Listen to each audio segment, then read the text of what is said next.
Hello, hello. Welcome to this stream. Um, I've got quite a lot of things I want to do today. Um, welcome, welcome to this stream, and yeah, I've got quite a few things I wanna do. This is my steampunk ship. I'm in Second Life beta, and this is just a sandbox I'm in. There was quite a few people in here earlier, but I guess they're all in the US. Maybe they've all gone now. But anyway, so this is my ship in its rawest form. All I've done is upload it onto the beta so that I can get an idea. I keep uploading stuff to the beta. This is why you have access to the beta when you're building things. Because one, it doesn't cost anything, as in Linden's. Um, Obviously, nothing is permanent on the beta. But yeah, it just helps you to kind of get a good feel for what your mesh looks like. Your builds look like in the beta before you bring it into the live servers. So yeah, you can get a good idea. I quite like the below deck. This is actually an earlier version, so I'll show you the version that I've got now in Blender. But I've worked on it offline because I find it just a bit easier to just crack on and do the mundane stuff. But yeah, you can see the stairs, the portholes, and then go down to the lower level, which is flooded. I forgot actually that the bottom of the boat, the actual bottom of the boat is flooded. I don't know whether that's actually a good thing or a bad thing with regard to role playing or not.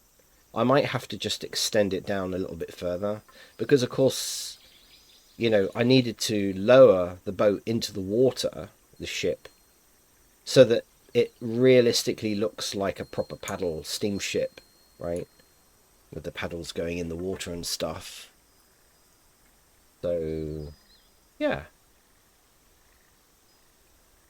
but it's quite good. And the other thing I did offline was the rear. I was having difficulty the last stream with I really made a mess of this observatory. I did it completely wrong because I hadn't thought it through completely, the modeling of it. So it wasn't until I'd made an utter mess, which Pantheon 3D kind of took the mickey out of me a bit. I was digging a deeper and deeper hole, um, with trying to fix something that wasn't really built right. So I've built this right now, and I think it looks good. I did a couple of tests with the outer frame, and then you've got the inner glass, which needed it's the inner glass just can't be one sided. It's got to be two sided glass, but you know what I mean. It's got to be a physics. So you don't want people flying through the glass. And the other thing is, when people are on the inside of this particular part of the ship, that when they look up and look out, they can actually see outside, and it looks like they're looking through glass as well as somebody may be looking through. But yeah, yeah, it's come on all right.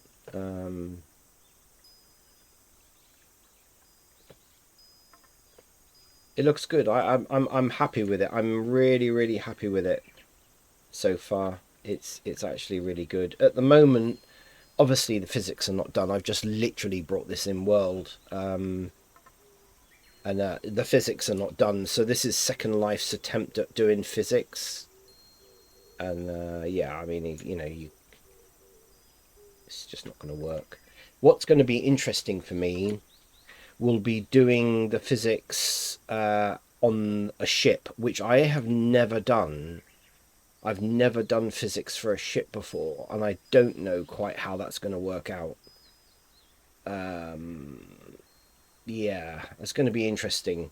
And the other thing is, at the moment, this has got a land impact of 431, which is completely and utterly obscene. I might have to consider, and I have seen other people do this as well with really big builds. This is 64 meters long, which is the maximum you can bring into Second Life. I have seen other people separate their large builds and then reassemble them in world, because then you can do the physics really well. You know, you could like let's just say I separate the paddle, you know, the paddle wheel and the cover, and then do the physics and everything for that out, you know, separate from the whole model. And it'll eventually, it'll actually be easier to do the physics that way, because then, you know, things like the chimney, for instance, and this block, I can bring the land impact right down, possibly to 1 on a lot of this. Things like the mast, you know, I'm estimating that could be 20, something along those lines. I think a lot of it can be brought down quite low if I separate it and upload and do the physics separately, and then upload it in bits, and then assemble it in world, which will work fine. Like, for instance, the portholes, you know, effectively each one of these portholes could be, if I did them all together, I know the land impact would be high. But I think if I did just one porthole and then just literally replicated it all the way around manually, I think that would work. I think that would work fine. So yeah, it's coming on. It's coming on. It's coming on.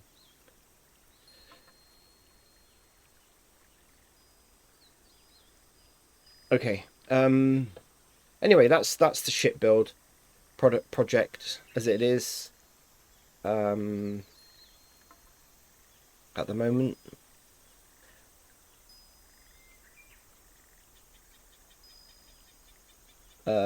What else? What else? What else? What else?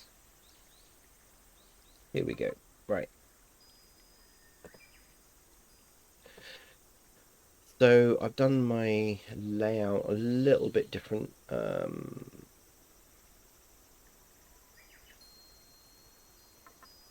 Yes, okay, there we go. Yay, it works. I love it when it works. So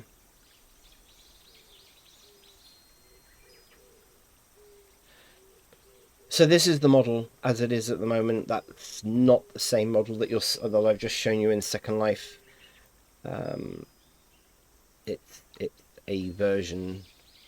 This model, I tidied up quite. I did an awful lot of details. I've assigned materials to all of the parts here. Sorry. The movement of the mouse and keyboard going from Blender to Second Life is different, and it just throws me a little bit when things don't work. This was what I was talking about in my previous stream about covering up the paddle wheels from outside. So, you know, I mean, no one needs to know even what that is, and it leaves quite a nice space on the lower decks, which is quite good. So what I've done with everything on this ship is I have let me just highlight this. I have got different materials for different parts of the mesh, right? So I've already assigned and you in Second Life you can have up to 8 maximum. So on the hull I've got 4. So I've got the outside of the hull lower inside, the upper inside and then the outside lower.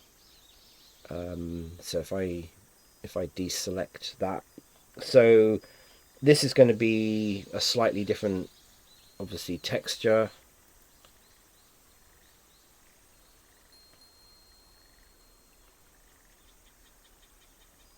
The layering inside, so here will have a slightly different texture as well. I've just noticed actually that around the edge there I can see the next. I might have to reassign this texture. Oh wow, Mr. Pantheon, hello, hello. Thank you for the raid. Thank you very much. Again, you know, sometimes I feel guilty because I don't know whether, there's some, yeah, yeah. I don't know whether there's someone else that you might need to raid. I'm not just assuming that you're always going to keep raiding me, but I am very, very grateful because I'm hoping that I will achieve my affiliate today, and I'm also noticing as well that I'm getting followers offline as well as online. So thank you very much. Thank you.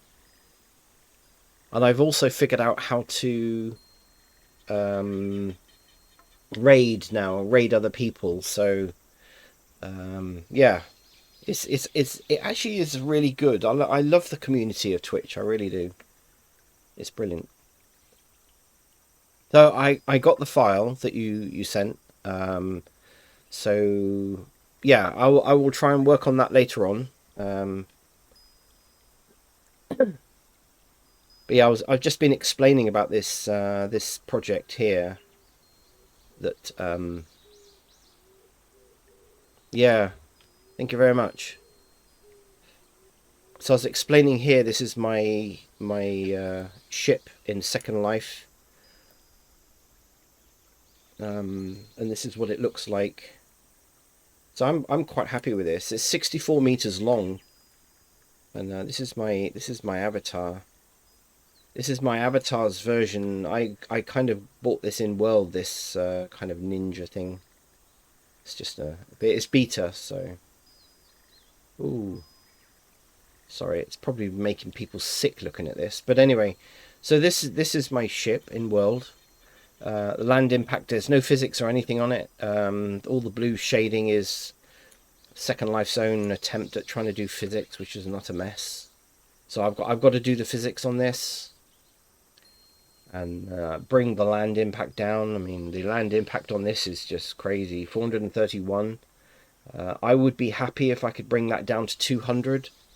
That would be acceptable for such a large build. And detailed builds, but if I can get it even lower than that, then even better. So it's pretty neat. I'm very happy with how it's turned out.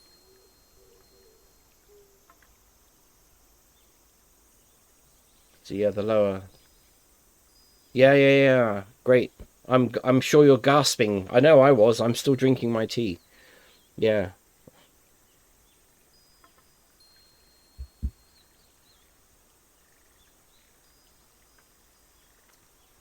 So yeah, this is the build.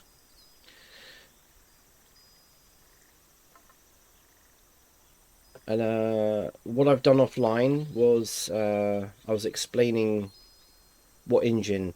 You know what? I really honestly don't know. I can probably find out. I know it's old.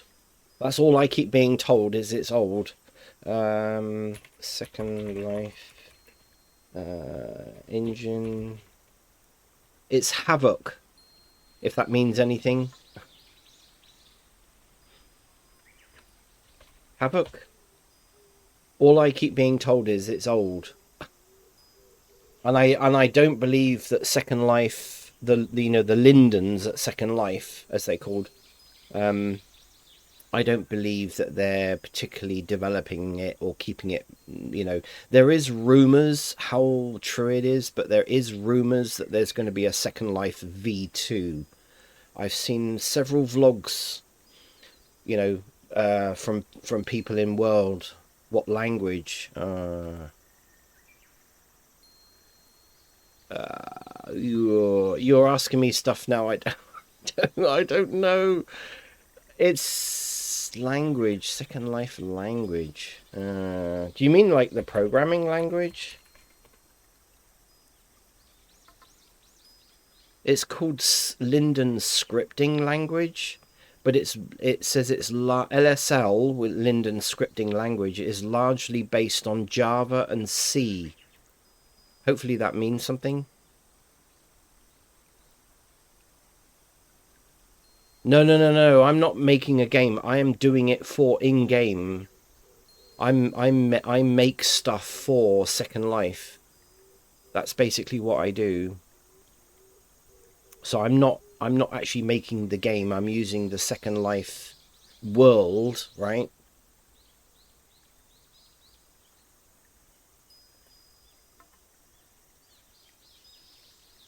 Have you? I mean, I'm kind of guessing you've heard of Second Life, maybe. I don't know. This is what I'm making. So this is actually the beta. Oh, okay. What's Second Life? Okay, so Second Life is a virtual world that was designed about 25, I think, years ago, possibly longer. And it was basically one of the very early kind of free-form virtual worlds that you can go into. You can go in for free. You can create your avatar for free. You can do pretty much everything you can do in real life, but in on the Second Life platform. And you can design clothes, buy clothes, listen to music. I mean, I create stuff pretty much after about the first year of being in world. I started building, basically. I mean, you just build. You can build what you like. You just create stuff, build houses, build cars, ships. You just build what you like, basically. It's got its own sort of building tools and terrain tools and physics and scripting. I mean, you can do an awful lot of stuff. It is amazing. People use it for selling. I mean, there's been multi-millionaires and they're still in world, made by basically building stuff and selling it on the marketplace. There's an in-world monetary system which converts in and out to lindens and dollars. So, I think the last count of users in Second Life was like 1 billion, something like that. Um,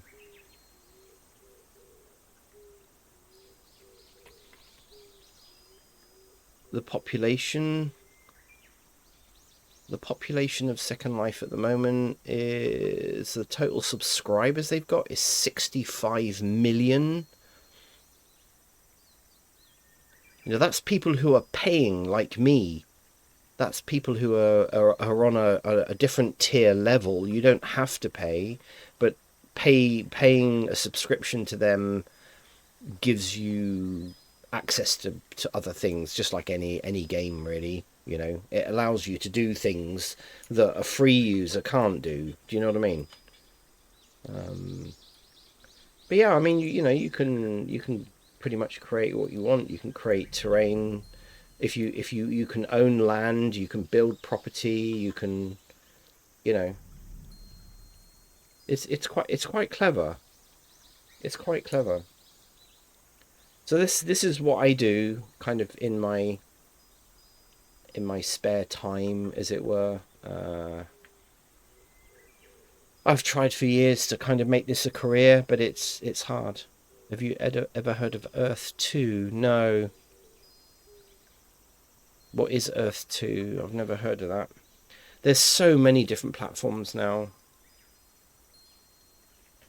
Earth 2, Virtual Land, join the metaverse. Yeah, I mean, that actually sounds very much like Second Life as well. And you buy basically Sims tiers. Yeah, it's almost identical.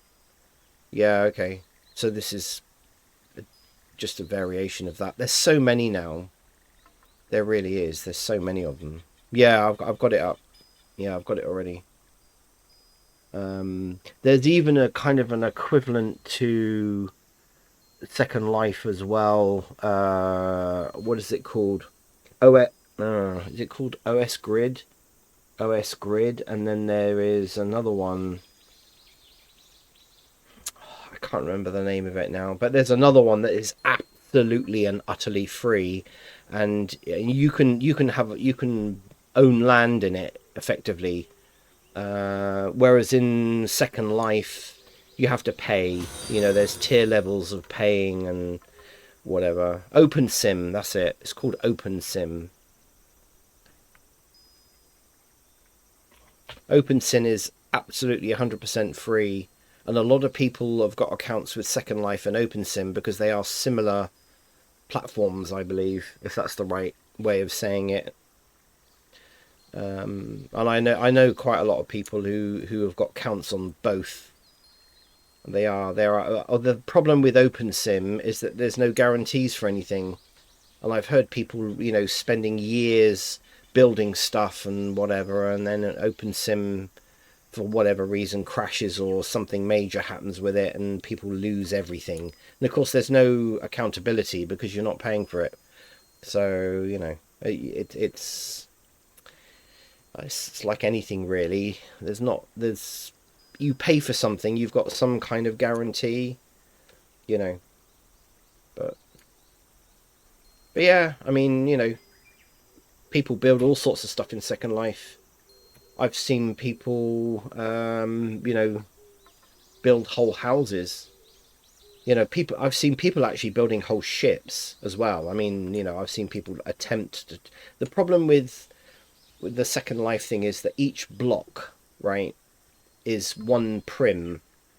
And if I was to build this ship out of prim, which would just take me weeks, whereas I can do this in Blender in literally a matter of hours, it would take me weeks to build it in prim because you're manipulating prim block, in world, and it wouldn't look as good really. I mean, it just you wouldn't have the level of detail, but it's good fun.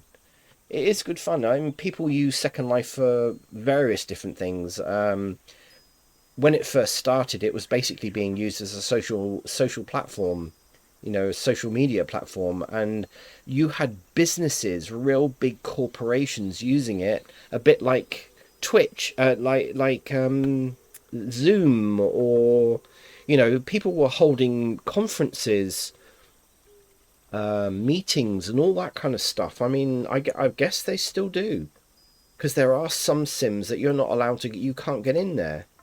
You can't get in there. You can't hear anything. There's like literally security on it. So there's a lot. It has developed over the years. Despite its little mini foibles, I still rate it quite highly, and over the last 18 years, I'm still in it. It still gives me a lot of pleasure, and yeah. Sorry, I've got a depth of field preview on, that's why it keeps going blurry. So, but yeah. So that's basically it. So what I've done with this model, it's always funny switching from Blender to Second Life because it uses different keyboard and mouse combinations, and I end up doing stuff like that. So this model, as far as I'm concerned, is now model finished. Materials have been assigned to everything. All the UVs has been done. Everything has been done on this. So what I want to do today is to start applying materials. Some of them will be procedural, but I want to make this look good, right? If I show you, anyone hasn't seen my attempt from quite a few years ago, just for a laugh, I will. Here we go. Right, so just for a laugh, I will show you my original. For those who haven't seen it already, and maybe people want to see it and still have another laugh. So my steampunk ship, Neo Victoria. Here we go. Right, so this is the original. This is what the original looked like, and it's embarrassing. So I want to make this look a lot better. The only thing that I was actually happy about with this model was the sails, because the sails actually looked like they were rolled up sails, without low poly. But yeah, there were other things I got rid of, is like that kind of platform stairs section around the first mast.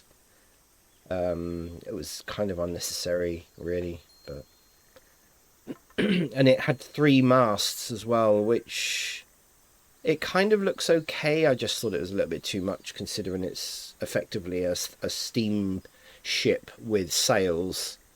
It just looked a little bit over the top. I actually prefer, see that, and again, look at this. I mean, this was a joke. The mesh on that is just awful.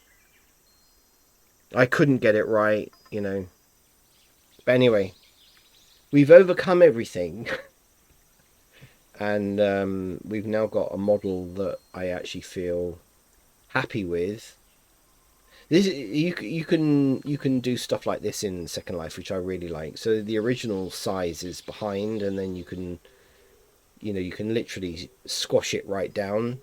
I can make it a hell of a lot smaller than that, and it will stay exactly as it is, like that. It's quite clever. It's quite clever. So you can turn a big, massive 64-meter long piece of mesh, and you can turn it into, a model that somebody can have on their desk, like a... But anyway, I digress. So that's today's task.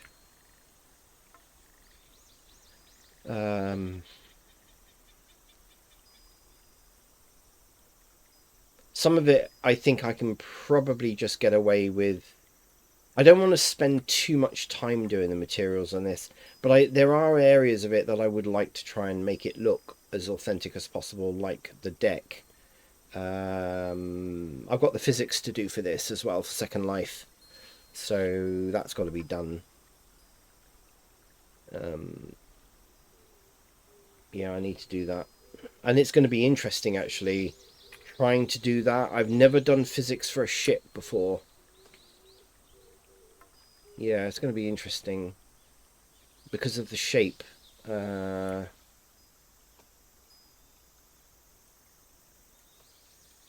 we'll have to see. We'll have to see how this goes. So yeah,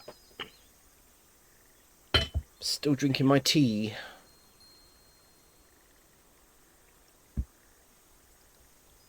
I tell you what I might do first. Well, actually, I don't know why, but I tend to actually start from the left. I tend to start from the left and work my way across. So I think that's actually probably quite a good idea.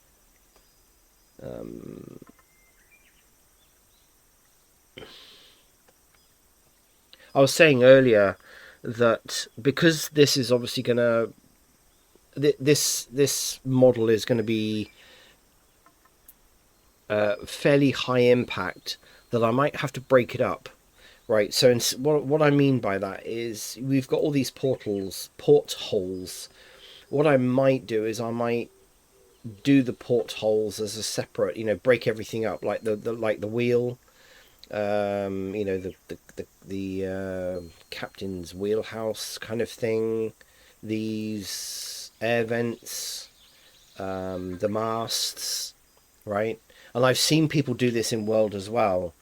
Where they, especially on big builds, on small builds not a problem, but on big builds like this that need physics or collision, it's best to break it up, right, and bring it in World, because then the physics will work properly. There won't, it kind of cuts down the server what do they call it? The level of detail and the physics side. So yeah. So what I was going to do, all the UVs are done. And of course, since I made this model quite a few years ago, I've now got rather nice texturing, whereas the texturing I was using a long time ago was pretty bad, really.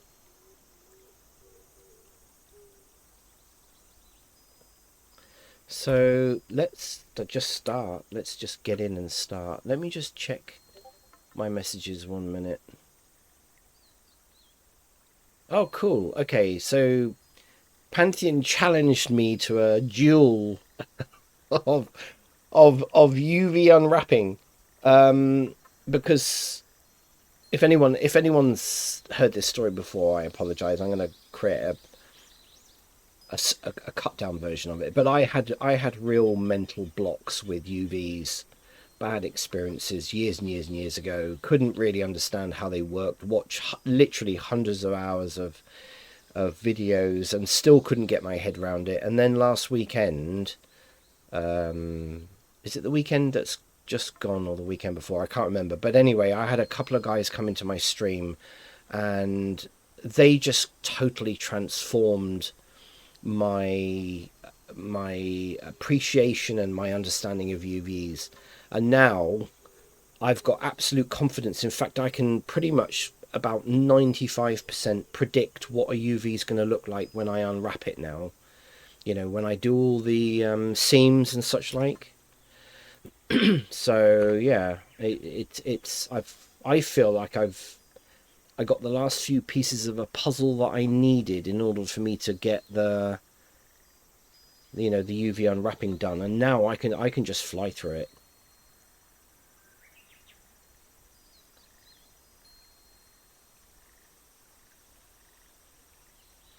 Oh wow, thank you very much. Cheers. Thank you. Yeah, I've got the hang of Stream Elements now, and it's kind of working, so I'm happy about that. And I think I've got them on quite frequent as well at the moment because I don't get that many people coming in and viewing. So when obviously my chat starts getting busier, I will cut down the frequency of them being posted, obviously, because I think it's, sometimes it can be a bit annoying. But thanks for that. I think it just all helps. I just love this community. It's just brilliant. Always have done. And I didn't realize that I've actually been streaming for 4 years and 2 months, I think, something like that. Didn't realize it was that long. I know I've probably done at least 150 streams in those 4 years, because I've got them all, well, nearly all of them are posted on my YouTube. And I just found out, interestingly enough, that you can post your YouTube to YouTube directly now from Twitch. Every single time I started off recording as well as streaming, which is just crazy with OBS, especially on my older computer. And then, what was the other thing I was doing? So then I would upload the video separately. And then I found out that you could download your videos from Twitch. So I was doing that then, so that stopped me having to record and stream at the same time. But then I found an option where it said you can post your video directly to YouTube, and it worked. And I thought, wow. So, but yeah, I've got a whole playlist of my YouTube stuff on my YouTube channel, and just literally of all my Twitch streams.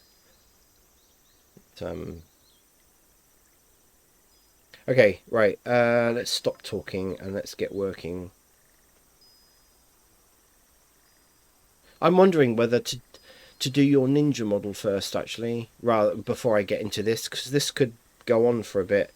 Let's do that, because you've given me permission to do that on the stream. Or shall I do this now that I'm talking about it? I think your ninja one is probably more interesting. It looks more challenging. And yeah, I don't seem to have any fear at all of doing UV unwrapping now.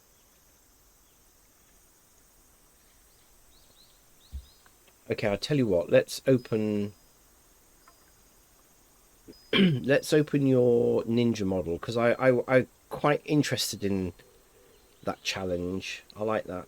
Right, so no, it's not in there. I've even given you your own folder. Look, you have a folder on my computer now.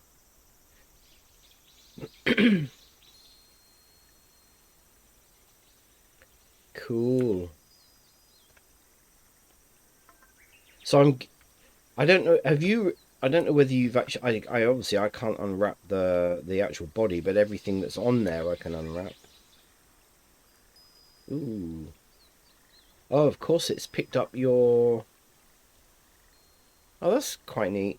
How do you get this thing? Gimbal. It's interesting.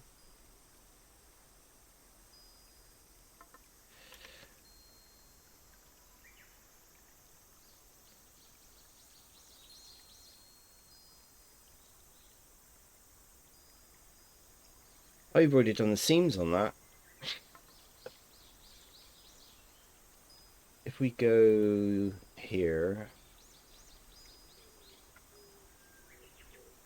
So there again. Oh no no no! I was just I wondered how you got the gimbal. You know this where is it? Is it only on the modeling layout? I just wondered how you got the gimbal. You know when you click on something. Oh, that's interesting. What mode was it in then when I went in? Was it in sculpting? No. Oh, that's interesting. It's gone now. There was like a gimbal came up. Over to the left, you can turn it on. Rotate. Ah, okay. Oh, okay. Right. That's what it is. Yeah, okay, okay, okay. To be honest with you, I don't really ever use those. Okay.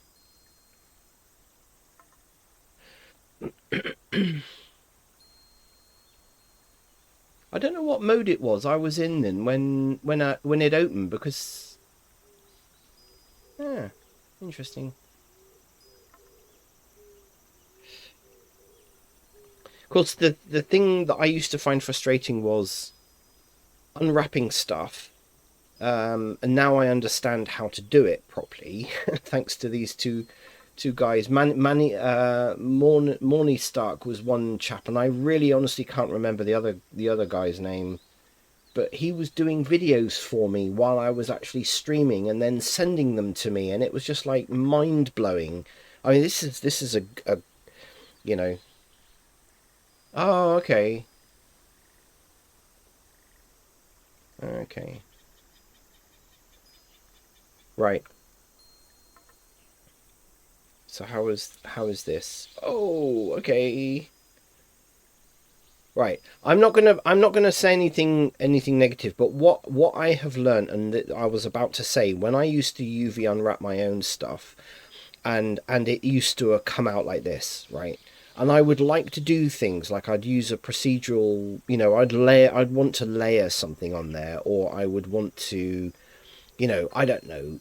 Let's just say I wanted to put some brass.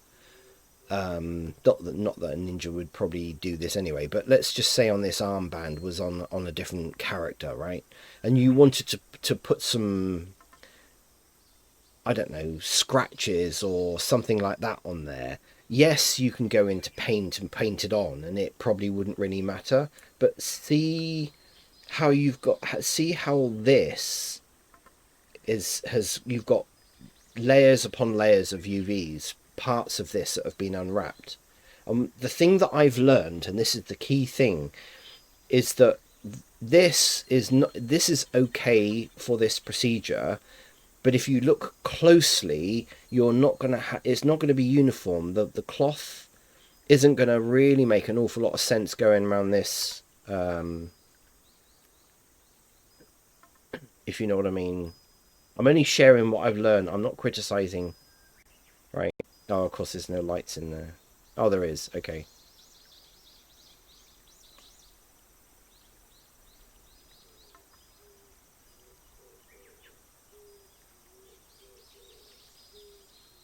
Yeah. So let's just say you wanted to put something else on here, like a, I don't know. You wanted to, because I tend to try and use texturing to make something look. How can I say it? Right. So you let's say you wanted to put a buckle on this, right, and you could actually, or rivets or something, studs, right. If you were to do that by using a texture, and your UV looked like that, it'd be next to impossible to do it. It's this is what I kept being told. Yeah. They just references. I know. I do the same. I do the same. And sometimes I find it easier to just get it like you've done there, is give it a color. You know, you just give it a color because it helps to separate it. One of the reasons why I like that, because of the stuff I do, is the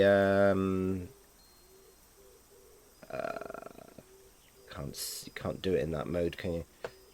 The changing colors, the changing, it's just assigns a random color, and I just find it a lot easier as a reference than looking just at grey all the time.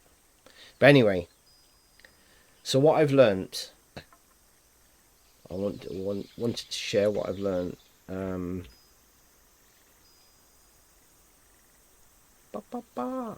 So if we go to UV editing, right?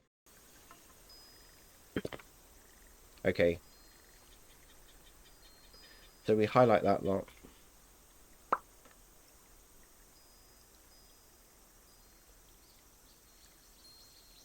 Stacking is an amazing thing as well. I just love the way that works. So there's a few things I've learned. I've never ever used conformal before, and that actually does quite a good job of kind of almost unwrapping things in a logical order, right? That makes the UV tidier in a way, but it would be even better because it's looking at this piece of mesh in its curved form, and it's trying to unwrap it in its curved form, which is fine, but an awful lot better if you can actually straighten it. Right, so generally speaking, you can take, let's go back to island mode, please. There we go. So if you take stuff like this and then snap it to grid, right? There's probably there. Okay, so there's something holding that together, and there. Okay, that's fine. These bits, I'm guessing, are probably the edges there, and of course the bit that's underneath, no one's ever going to see. So, you know. And the other thing I've also gained confidence in is this kind of, when this kind of thing happens, you know.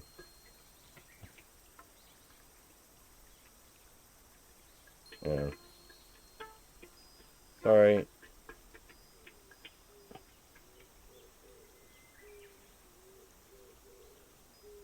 I don't know who that is. Tend not to answer the phone to people who generally I don't know who they are. Even I don't know about you, right? Well, I don't know about if this happens in your country, but scammers, why are they allowed to do that, right? I just doesn't. I just irritates me. Um, how these people get hold of your number and they constantly scam. It's so irritating. Right, I think what I want to do is actually just unwrap this. Uh,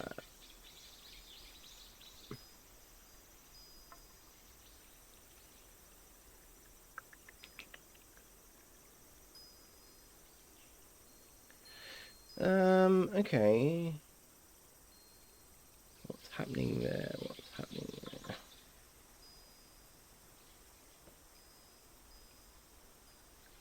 Yeah, yeah, yeah, we'll do. Yeah.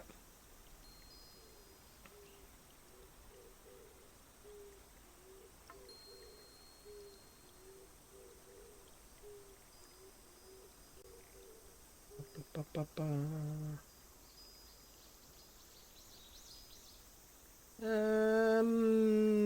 Okay, am I seeing something different on here than...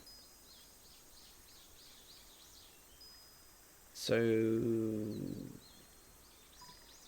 let's clear the seam. Okay, so somebody's left me a message. At least I know it's probably not a scammer. I just don't know who they are. But I hate it. I hate these scammers. And they use local numbers, right? So they actually use the area code that you happen to be living in.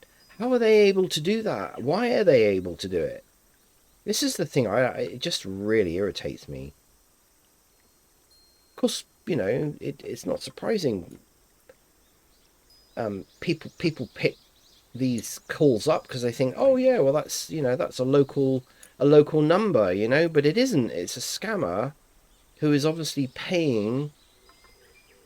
You know, there's a service, I guess, that the telecoms companies provide.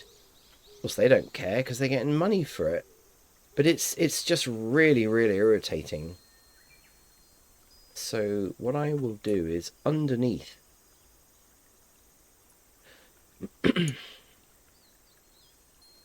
We will cut it underneath. And we'll also cut it there, which will probably be a good place. Actually, no, let's cut it there because it will go all the way around. Right, so that should give us a much tidier unwrap.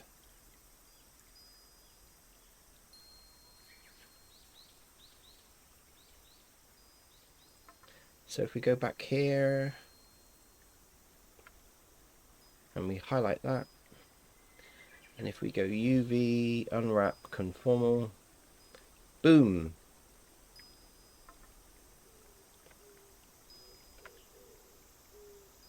There we go.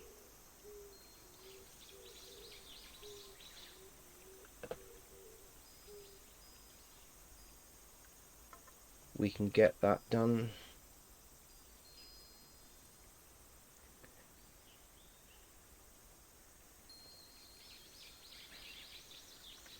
You know what? I really, I really, I keep thinking even now, wouldn't it be amazing? I just really wish that somebody had explained this.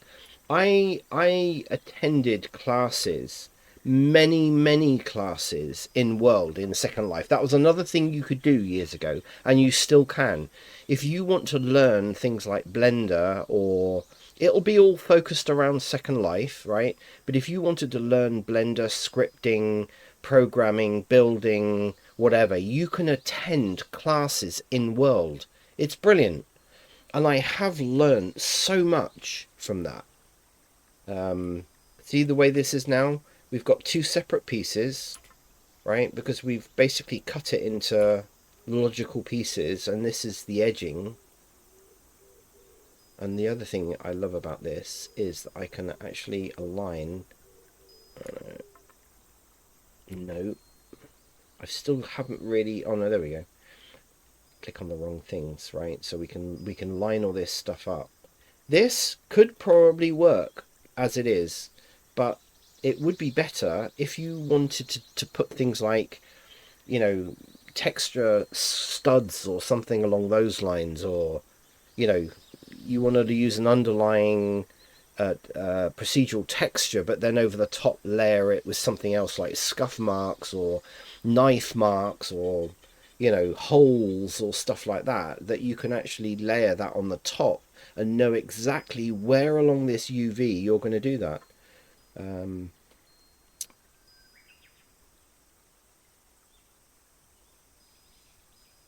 okay, that still doesn't work right. That still doesn't work right. No, I think because it's actually this is actually not too bad at all the way it is. No. I think because it's curly curly, it's like a spiral.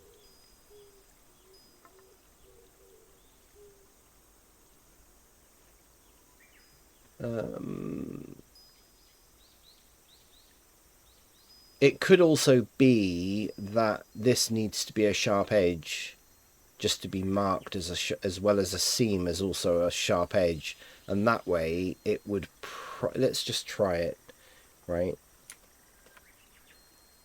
Let's just try it. So if we go back to this node, let's say all of these are sharp edges.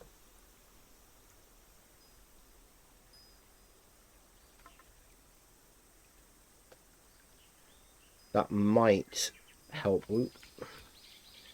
That might help with unwrapping it so that it tells it that that needs to be straight. It might not, but then again it might. So let's see whether that will. I love these tools. These tools are just brilliant now. They really are. So no, it's still.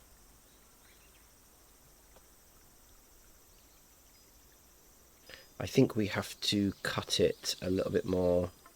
So if we treat it's the two bits on the end, right? So I think if we, the royal we, if we make, no, if we cut that there and separate that bit from kind of the curly bit, if you know what I mean.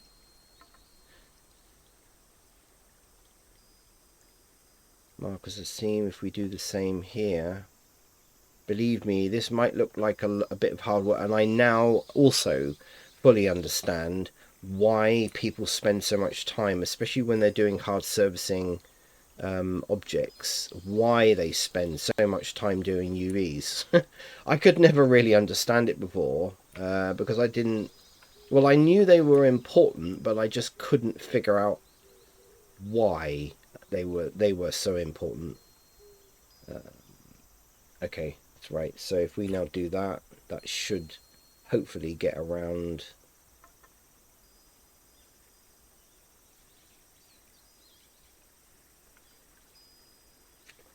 So if we snap to axis, let's unwrap it individually. Unwrap it. Yeah, it's given us some more straight edges. So this is actually really good.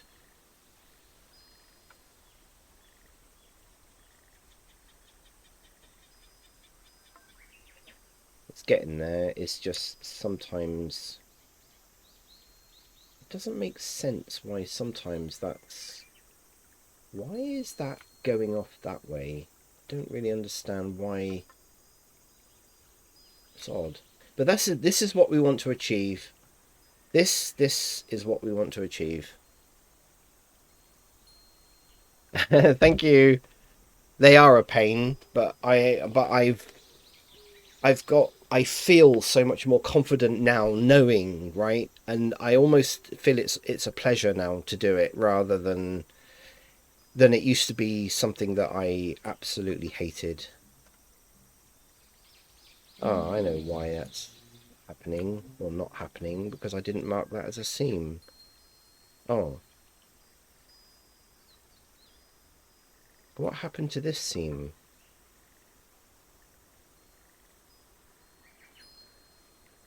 Okay.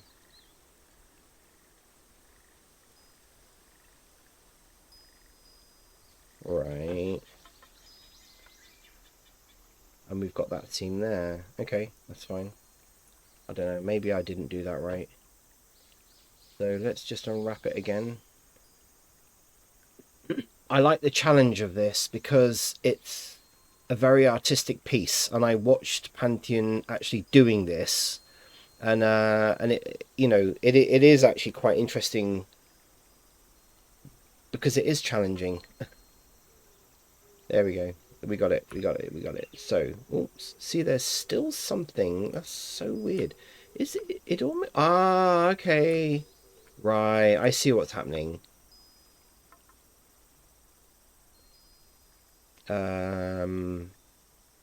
This is attached.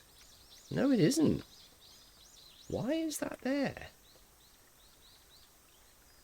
Okay. Anyway, this is giving us nice UVs now. Cool. I'm glad I don't look like an idiot. The Mr. Tyro... Wow, that's a name. The Mr. Tyro sign? The Mr. Tyro sign. Wow, that's quite a name.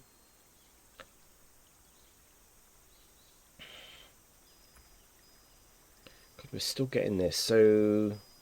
Something... What is this? What is this? Why? Why?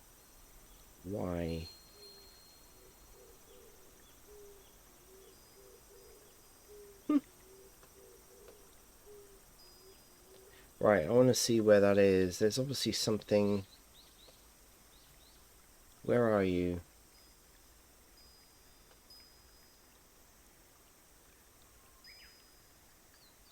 See, the thing is now, you see, I'm probably putting...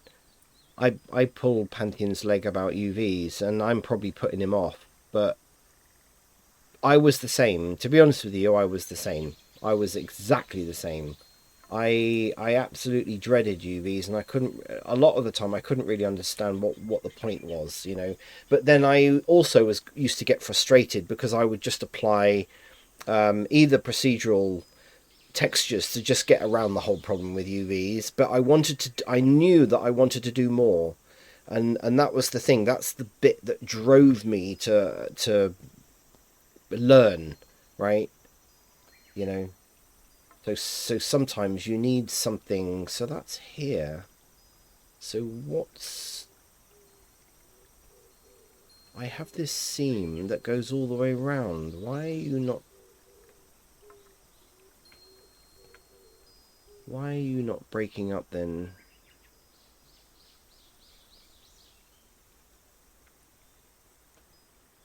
It's interesting. Pretty sure we got that cut all the way around, unless there's something else going on. Okay, let's see what happens. Turn sync off. Still... Oh, there we go. Okay, so for whatever reason it was anchored. That seemed weird. Still doesn't seem to want to... Let's unwrap cube.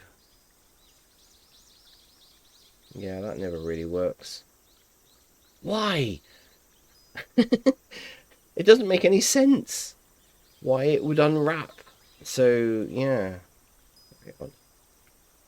What have we got here now? Okay, right. Okay, that's beginning to look better. This is what we want. This is what we're looking for. Is this. And this little tool is absolutely brilliant at straightening everything out.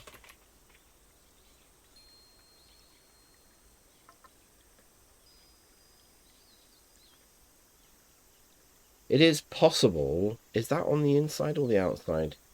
Okay, so sync on. Show me this. It's on the outside, unfortunately. I was going to say, if it was on the inside, no one would care, but...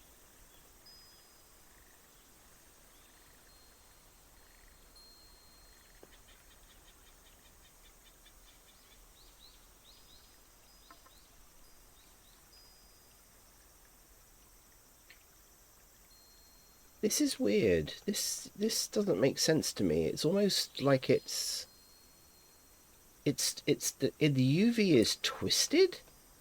It's twisted, and then it's dumped that bit down there for some reason. It's like a piece of ribbon that's twisted around. It doesn't make sense. Very odd.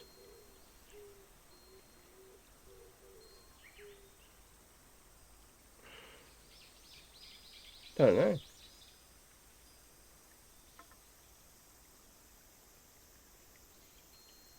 do the other one.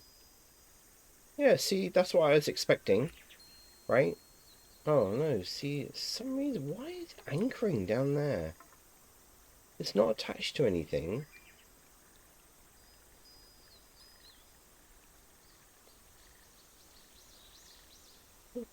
Very weird. Oh, now it's moving. Very, very odd. UV unwrap, conformal. Let's just do that again. Something very odd is going on. But that's the challenge of UV unwrapping.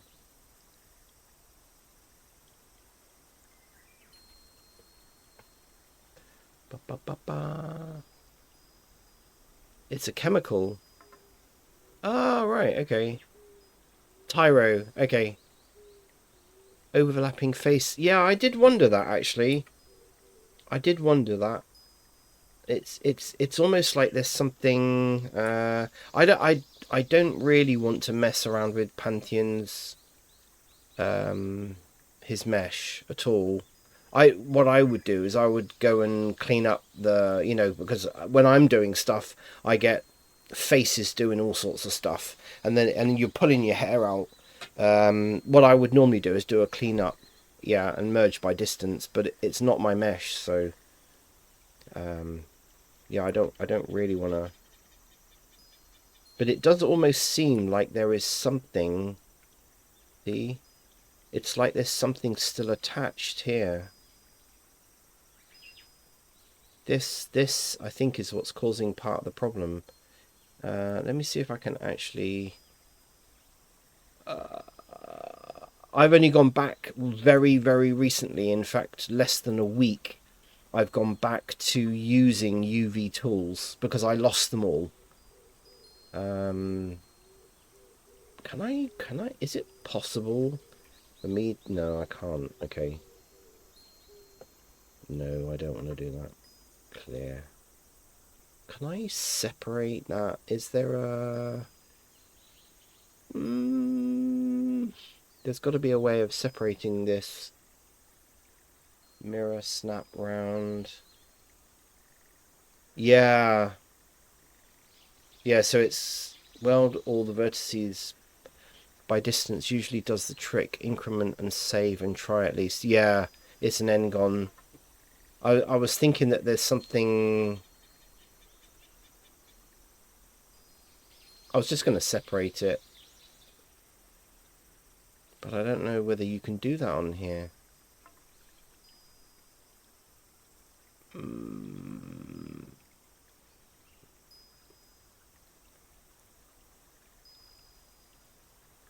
Maybe okay, I'm sure you wouldn't mind if I just did that. I could just make that a try. Or actually, no. I'll tell you what I could do. Hang on.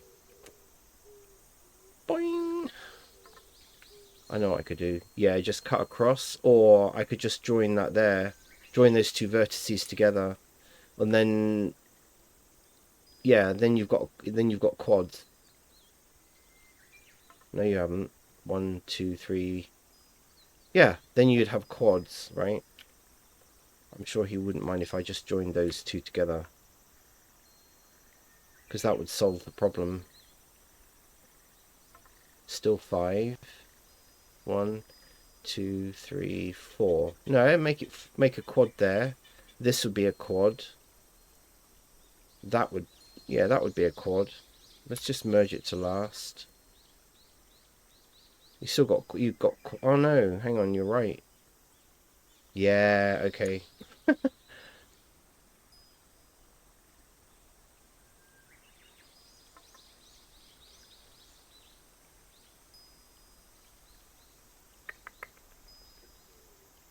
Cut across here.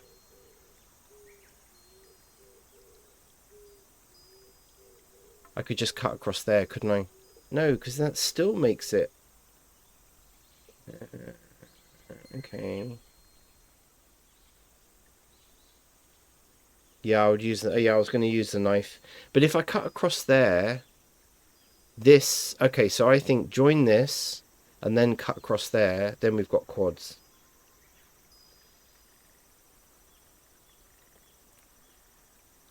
Submerge at last. Cut across there. Right, if I do the same, underneath it doesn't really matter. Yeah, then now we've got quads. And that's probably resolved this issue. Yay!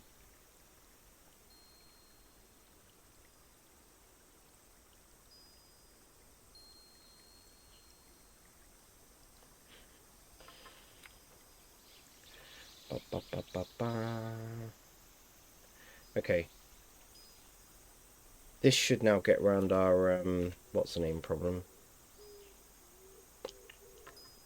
Boink, it has. Rotate 90. Boom. Oh.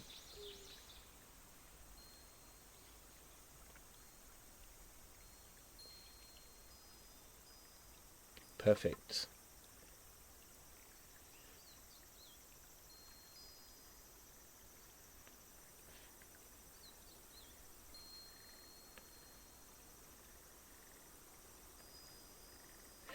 I'm proud of myself at what I've learned, to be honest. I got a feeling this is going to create the same problem, innit?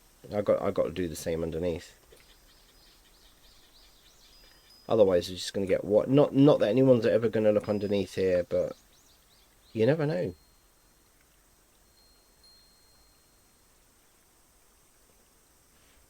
You never know.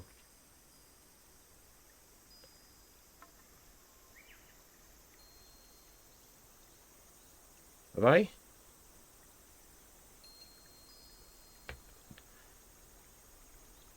One, two, three, four. 1, 2, 3, 4. 1, 2, 3, 4. Okay. How have I made another 5H? Hang on. Let's just get that looking better. This is all good learning. It's good learning for me. Yeah, where the cut was made. No, look. We got quads.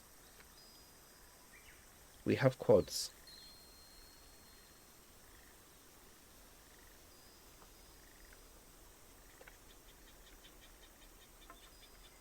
Now this could be interesting. I don't think that's going to... Oh, it does. Okay. That's fine. And this one. Yep.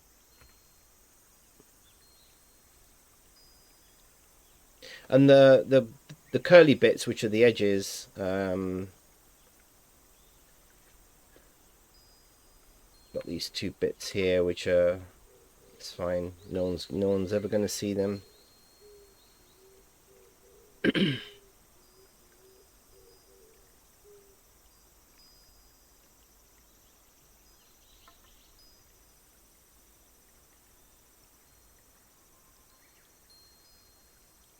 Where the cut ends. Oh, okay, I'll have a look, but okay, hang on.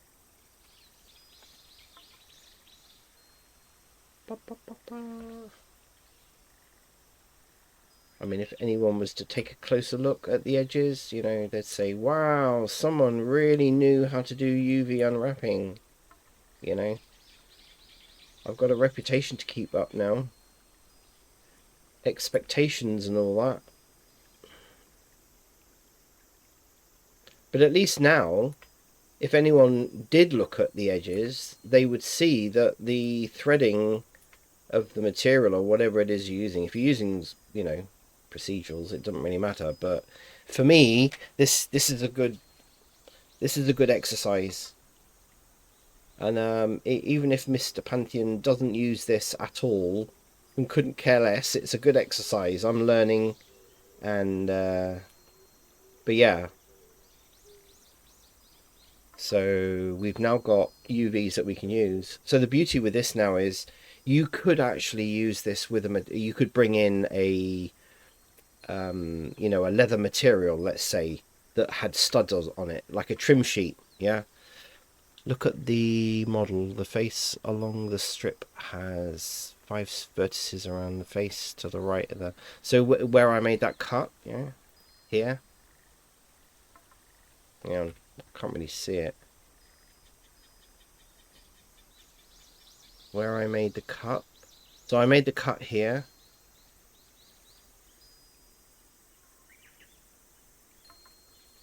So that's a quad, quad, that's a quad, quad, that's a quad. Oh, right. Okay. Yes, right. I understand what you're saying now. Yeah.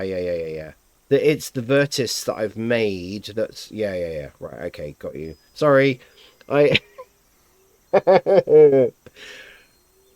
Yeah. I know what you mean. I've just randomly cut across there, and that's not really a very good idea, is it? So, uh, what? So, what do you? Okay, in this situation, because obviously I don't know everything, quite obviously. Um, so what is the best way of? Is it best to just have a try here? Yeah. Okay. So it wasn't blatantly obvious to me. The penny dropped now. So that's something else that I now need to. I get you. Topology is hard. Yeah, I know. It is. So shall I just join these two vertices together and then you've got a try here? Is that what I should have done rather than create this abomination? There is a thing that says, yeah, another loop along the middle. Okay. Yeah, that's not going to harm, is it? That won't harm at all.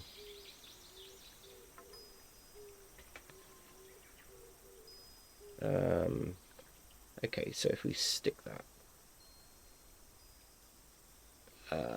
edge.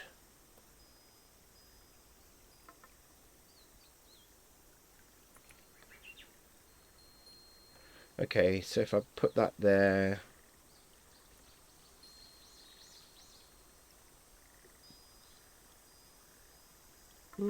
That's interesting.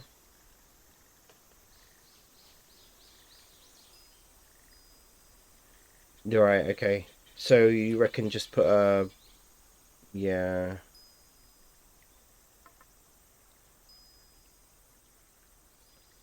Hang on.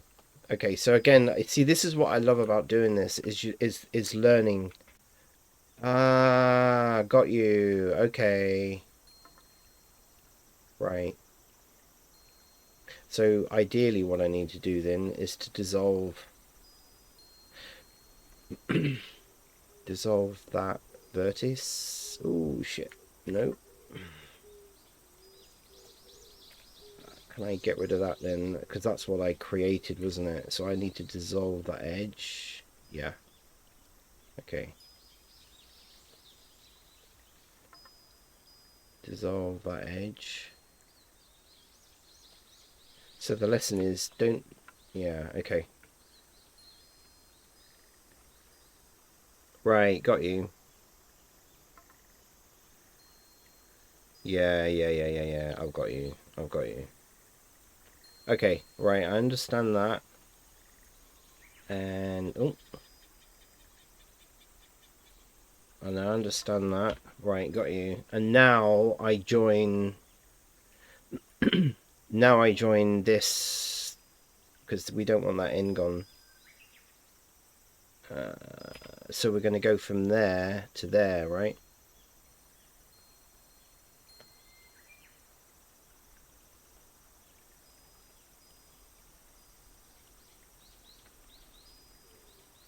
Let me just check this out. 4, 4, 4, 4. Yeah.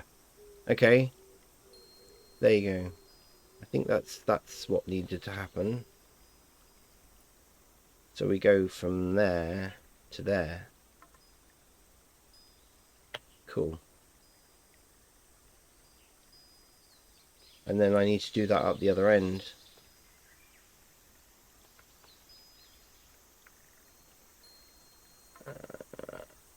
Focus, Blender. Come on, focus.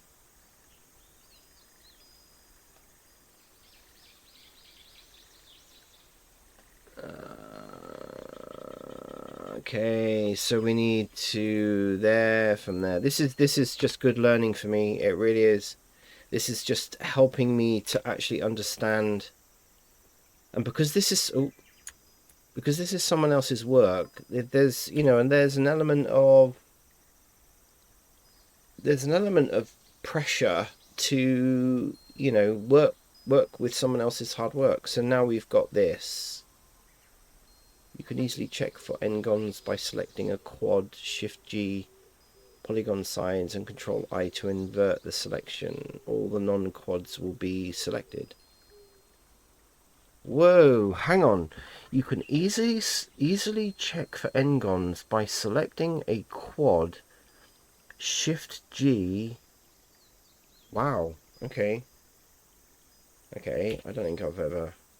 So Shift G...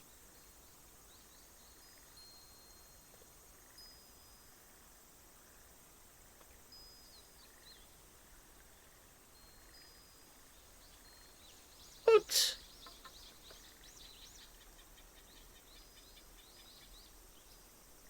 What is... Okay. Select... Oh, Shift G is select similar. Okay, got you. Okay. I have actually got that on my my little list of things, and I didn't realize. Yeah, that's a different way of thinking, isn't it? That is definitely, yeah. Okay, so that can go into my brain of diagnostic things. Yeah. Okay, I've got you. Well, I never thought of using it for that way, to be honest. That is pretty neat.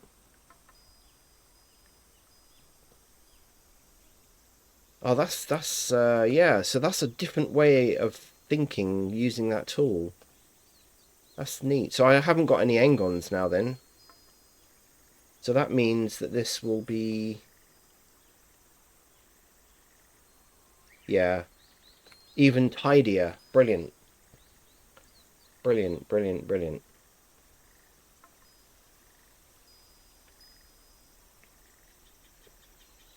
So if I go back here again, that should actually tidy it up even more. It does. Right, brilliant. And now it doesn't matter that's, yeah, cool. Yeah, so that's the same. That's the same. Brilliant. Thank you very much. Tyro. Tyro. There you go.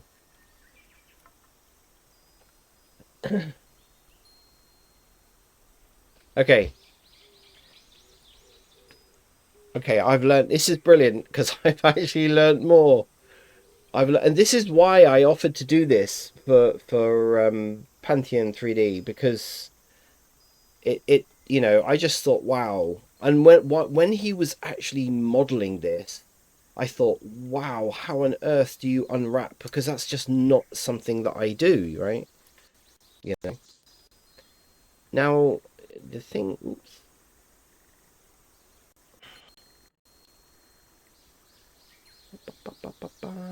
Okay. Oh, sugar. What's happening there?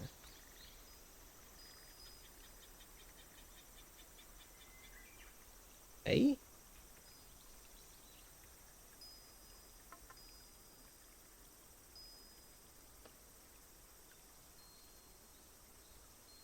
Did I shift this? I don't remember shifting this. Okay.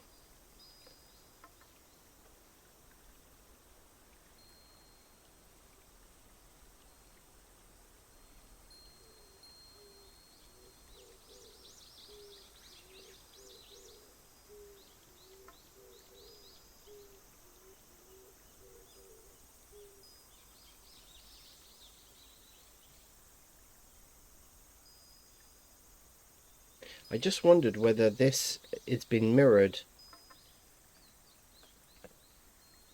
Thank you very much. Yeah, we appreciate that.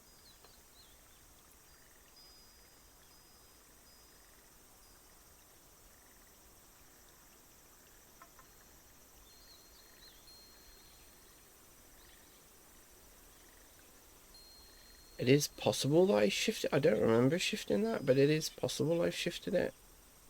Anyway, that looks good. The only other thing is this mirror. I can't remember whether he mirrored this.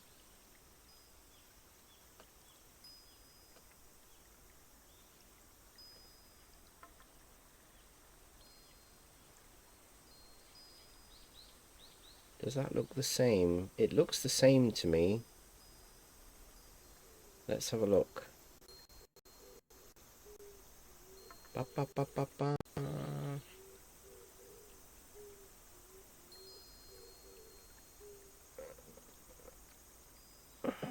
Oh, it is. Okay. No, no, no. I'm looking at that one.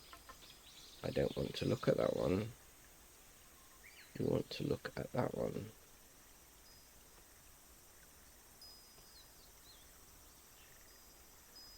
No. Okay. So, what I can do is... It looks like it's the same.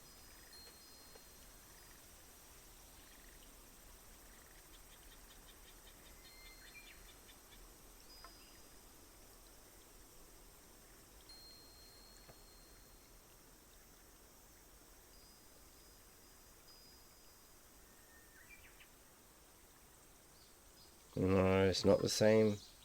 Because I've altered it, haven't I? Ba, ba, ba. It's got slightly different, yeah.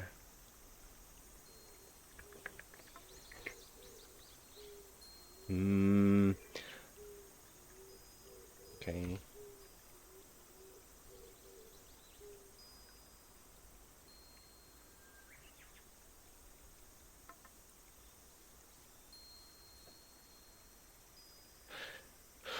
Hang on a minute.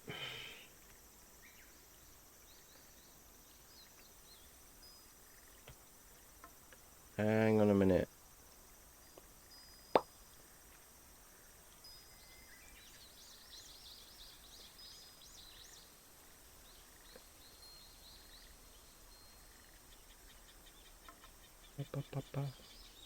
Right, if I go Control L.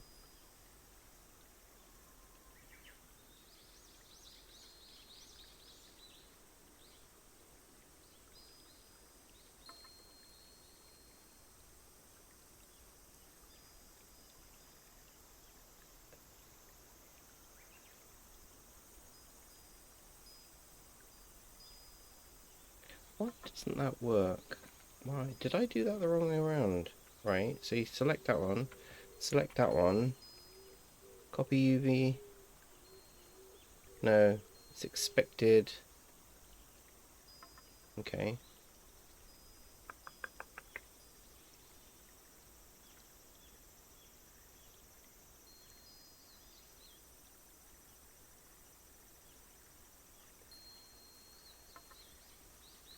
Yeah, okay.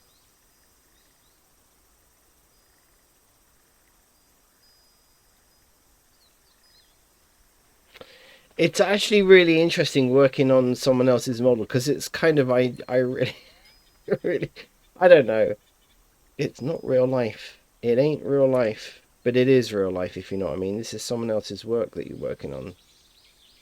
And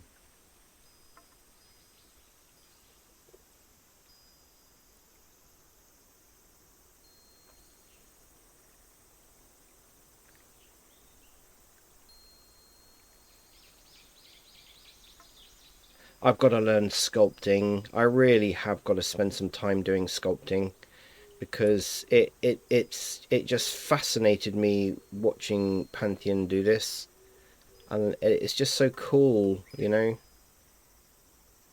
that you can get this sort of dynamic mesh.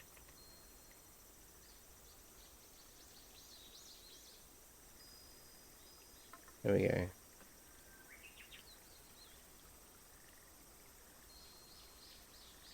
Yeah, I need to spend some time.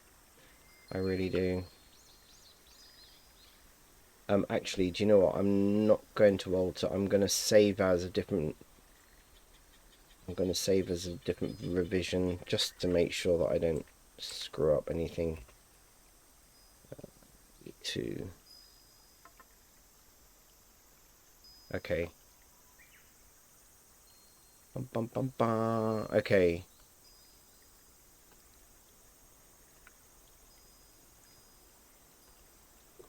See now, I can think of things like unwrapping this. Unwrapping this would be quite good. Right, let's do this one.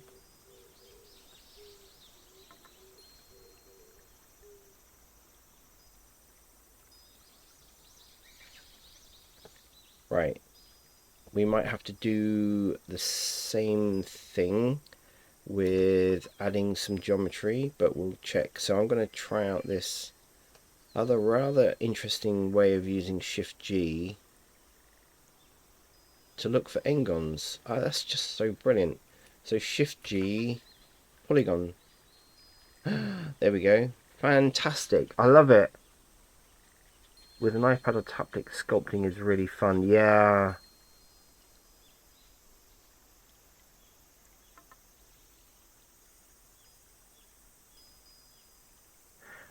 I won't be able to do the whole character. I'm going to try and do as much as I can, right? Because I basically want to do a good job, and I'm learning as I go along. So, the actual body, as far as I know, hasn't, the actual body of the character hasn't been remeshed at all yet. So, that I know of. I'm not so sure he wants me to mess around with that. But I look at this I love, right? Brilliant. How is that an Engon? Oh yeah, right, okay.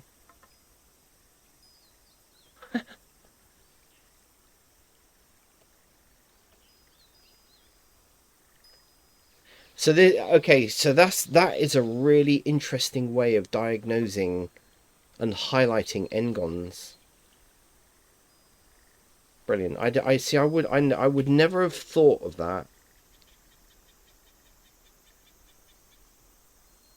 Okay, so now the question is, how do we get around this problem?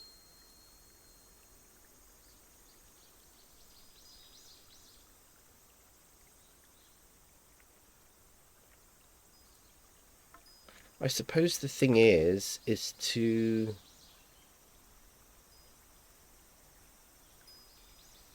Hmm.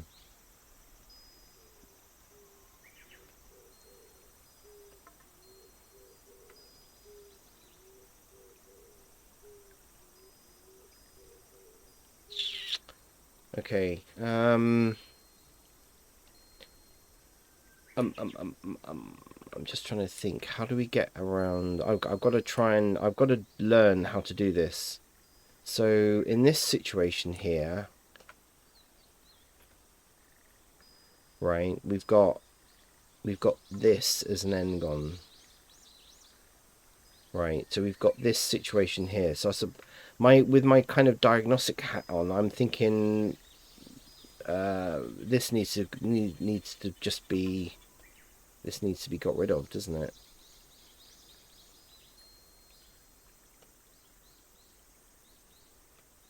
So if we just cut from there to there, right?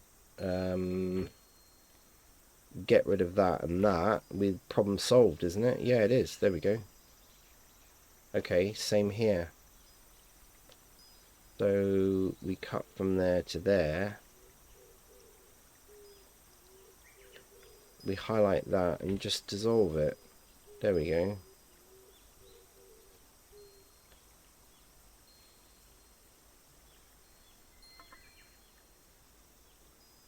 Cool. Pretty sure.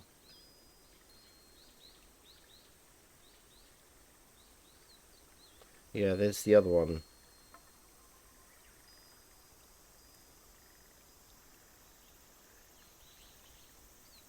So if we... Oh no, it seems like there's quite a few, isn't there? Ooh, why is there a rather... Oh, go away. Yeah, we've got another one there. Okay. This is because I've had other people come into I've had other people come into chat and say, oh, you've got this and this and this, and I go, well, it doesn't really matter for me because some of the stuff is, I'm just bringing it into world, and it doesn't really matter if they're Ngons, but yeah, I can see how this is training me to do stuff properly, which is important.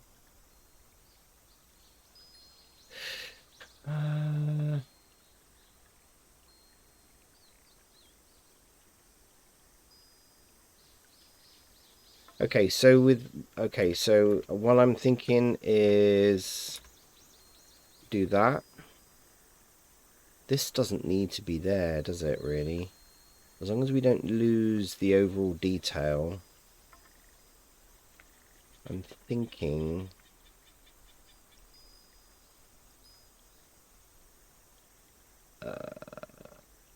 what am I thinking? Well, this can go, can't it? X, dissolve. And then we can merge that and that. There we go.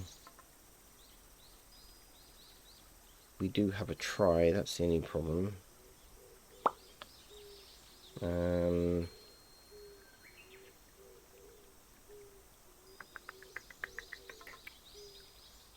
Right, okay, so can I now... The key thing is, can I now... No. So there's something stopping it there now.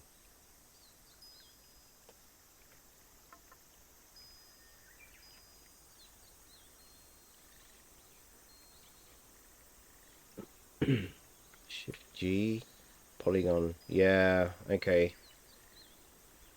Okay, so this is key.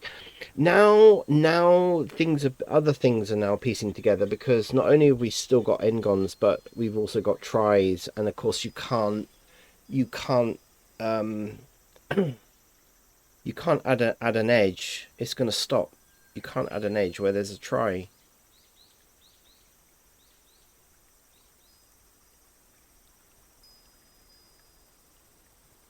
Cool.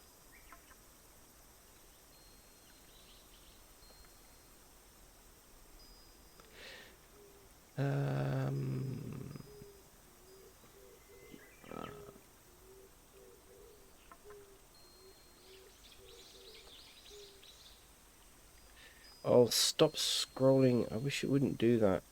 Right. So here we are.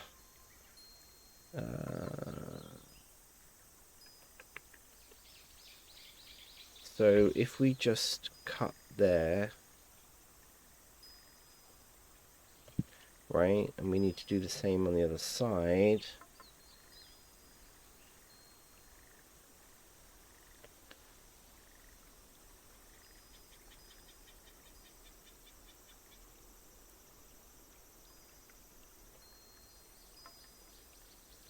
If I now try to add...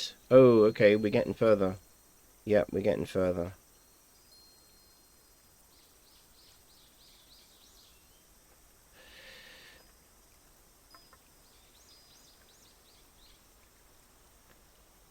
Yeah, we're hitting obstacles there, so I've got to get rid of this one as well.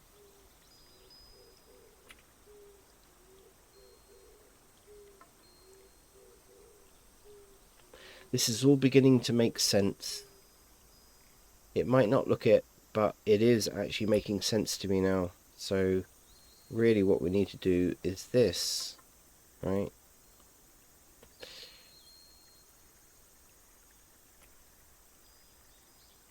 Okay, that's fine.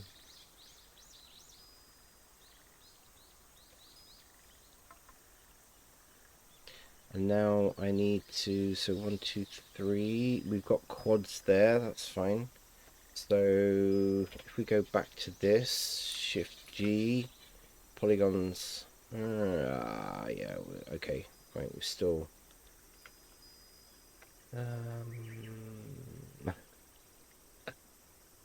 okay, so I need to, I can merge that at last. The important thing is that I'm not screwing up his mesh, that I'm just kind of... I think that model looks so amazing, I wish I could do it.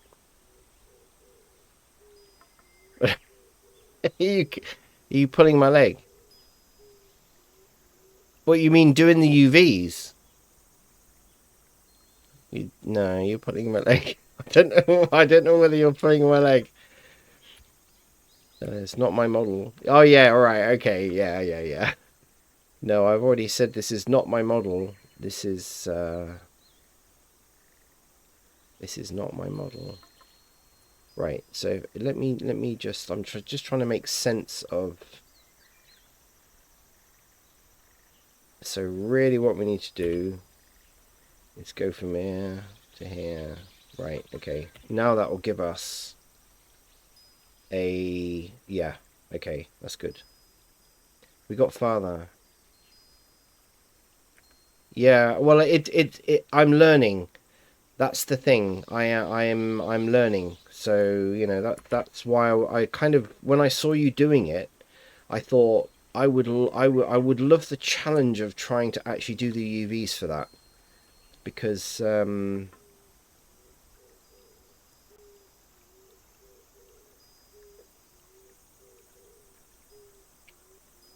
it's the challenge of doing it. Okay, so where I think there's a try up here somewhere.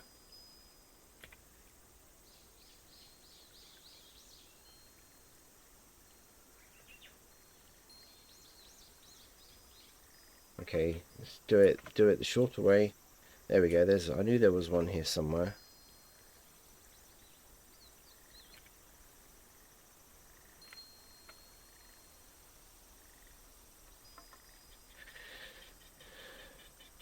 La la la. Yes. There we go. Yes. We're getting there. This is good for me. Well, it's yeah. I mean, it's like, but you modeled this. This is the thing. You sculptured this. And that's kind of the challenge for me. That's the challenge because when I saw you do it, I thought, wow, how on earth would you do the UVs for that? And I think this could also link to the fact that I have got not a fear, but I'm apprehensive to doing sculpting, and I think it's because of this, right? I think it's because of this, um, because now I've kind of got over the fear of UV unwrapping. That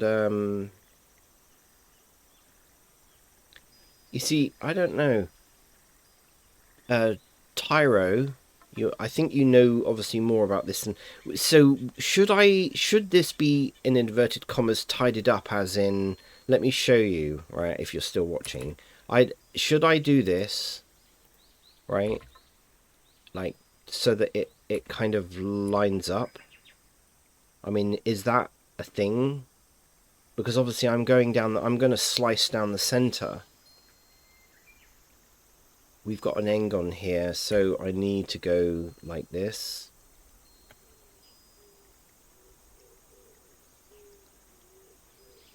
Yes, now that's something that I have got a great fear of. Again, I've watched huge amounts of videos to do with topo on a character, and I find that kind of thing just so daunting. It really is. Yeah. And every time you're doing that, for some unknown reason, I don't seem to be watching you. I've either had errands to do or, you know, I've had to go and do some IRL stuff. And then I come back and you've already done it. It's just like, okay. So, right, all I did was I just straightened, oops, because obviously all I did was I just straightened this up because we're now going to, it's not too hard. Yeah. So what I'm thinking of is I can now do this because that's going all the way around, which is fantastic. Then use the knife tool to do that and that. Right. What I'm talking about, straightening things up. Here's an example. Right. So like straightening up as in not making it do that, or does that not really matter? Because obviously now we've got this. That's going all the way round, but does that necessarily have to be in a straight line here? Is that, is that just good practice to do that like that, right?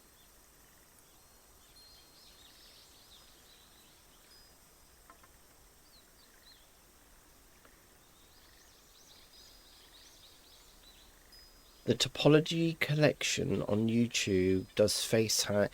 Yeah, I know, Tyro. Yeah. I've overcome my absolute horror, my nemesis, which was UV unwrapping, and that was only really recently. Thanks. Thanks, Bunyan. The ideal scenario is to have all Quando be relatively the same size. Okay, yeah. Yeah, I can understand that. But I think really for this exercise, you know, kind of looks good to me. Probably a good idea to just do that, I would say.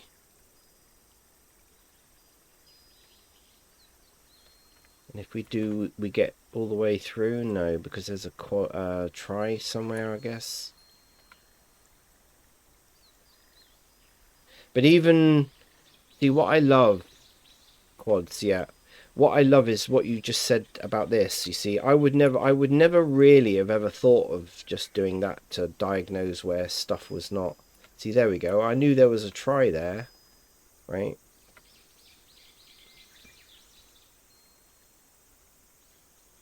So we go here, merge, last. Okay, so move it to kind of even it up a bit.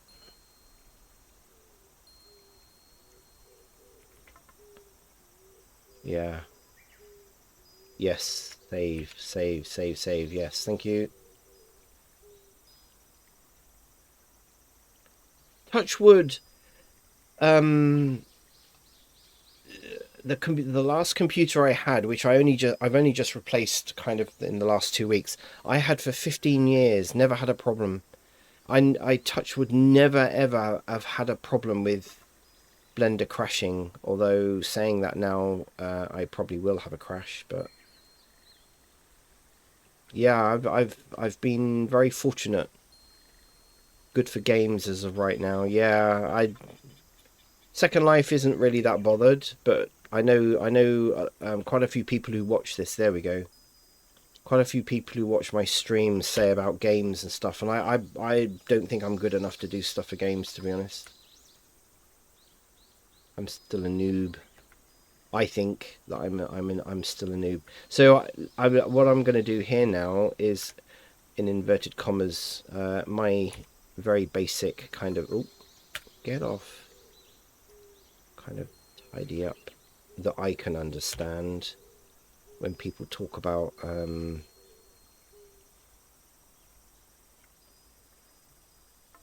so what I was kind of thinking was this bit, right?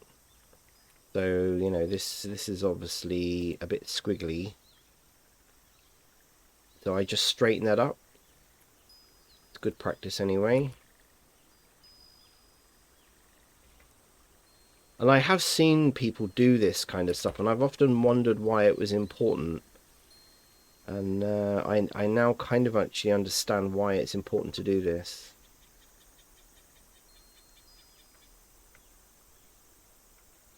So we've got this try here. So I'm thinking do that. Then we've got a quad. Dissolve the edge.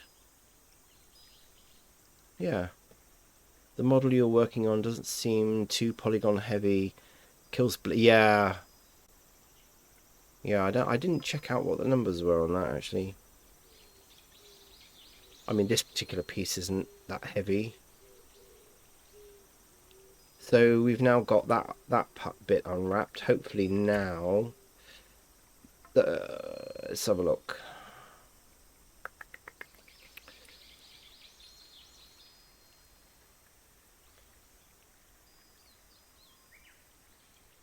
I wish I don't know where, I don't know of any way.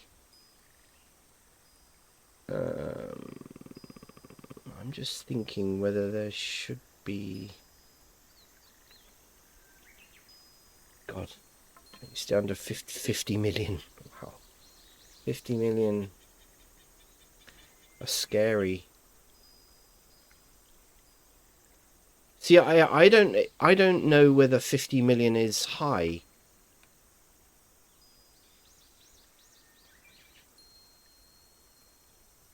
Is that normal or is that high or what? Okay, let's see where we're up to. Cool. Oh yeah. There we go. Well, thank you very much, Tyro. You've hopefully the only thing that I can see is probably still a little bit questionable is that bit there.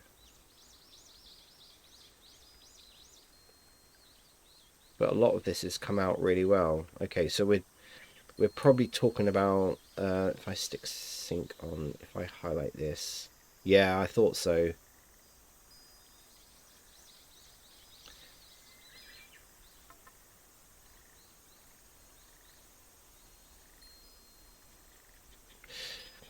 I thought this might happen down here. Okay, I'll tell you what I want to try and do without destroying... Come on. Focus. Thank you. Let me see.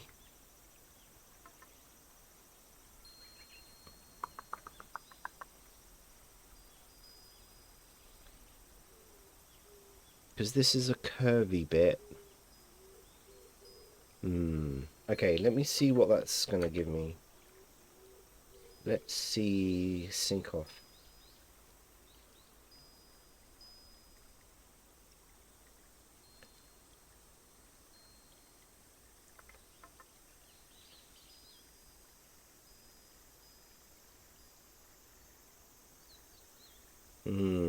Okay, so this is now what we need to do is to try and... I haven't put any seams on this yet.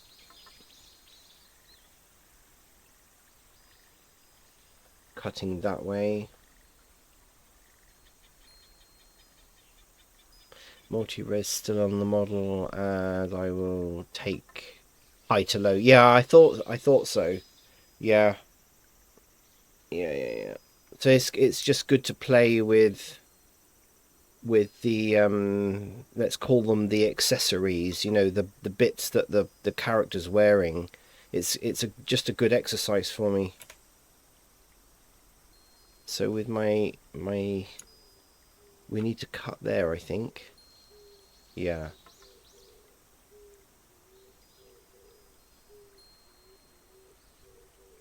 And probably up the other end.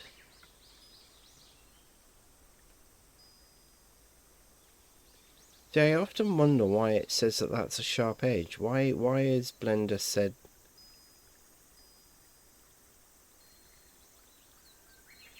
Interesting.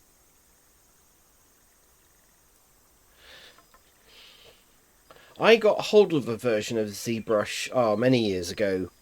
And I didn't like it. I couldn't get my head around it, to be honest. But people rave on about it, you know. I think it's what you used to, isn't it? It's like people rave on about Adobe.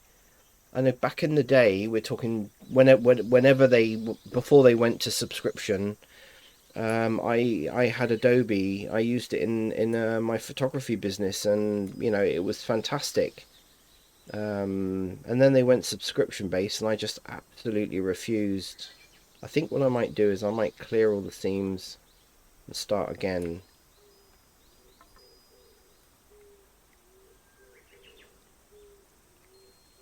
Right, so I'm thinking this. Right, so yeah, I agree. I don't believe that there is an industry standard in stuff. it's all about what you can produce, right? Why it's the end game, it's the end product. It doesn't matter so much how you get there, you know. Like you can get 20 people, start from one place and their destiny is to drive to somewhere else, but you might get 10 of them driving a different way. It doesn't really matter as long as you get to the destination. Yeah, I find it quite irritating when people say, "Oh, it's industry standard," and it's yeah.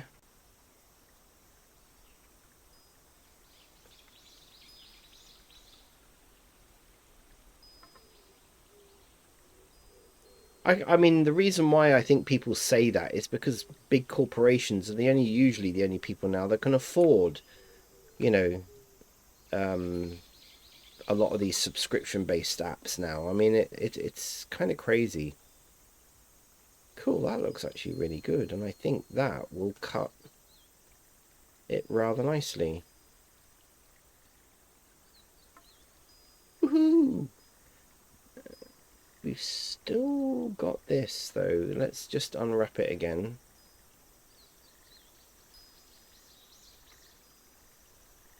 Looks like a tapeworm. The end product. Yeah, exactly. That's what I think. And to be honest with you, uh, if somebody, I've seen some amazing art produced by people who use GIMP, right?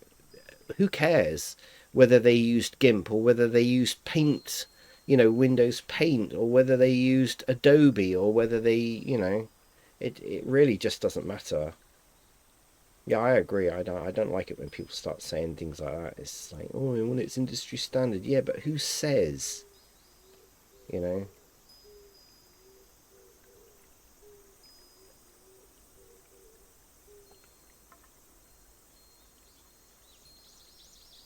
Mm.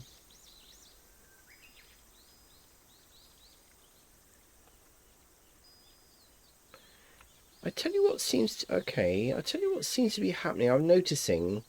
Why does this happen? I guess because it's not quads.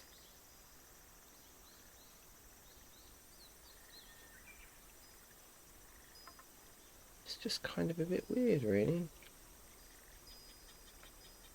Like, why doesn't it just do that?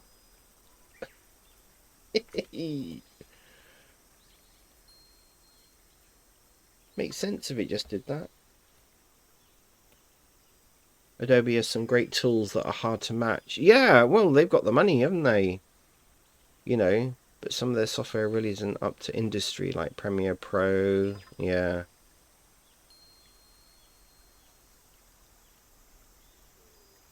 Again, you can. I always liken it to tools, any tools, right? Um, you know, some people can, they'll use a hammer to destroy something, and some people will use a hammer to build something, and that's what I think anything is about, really. Yeah, I mean, people say that about Blender, don't they? Oh well, you're not using industry standard. You should be using. I can't remember now what these other apps are called. And I used, like Maya. Um, it's it's what they say. It's all horses for courses, isn't it? Really, courses for horses. Okay, so what do we got here? We need a slice, don't we? Here.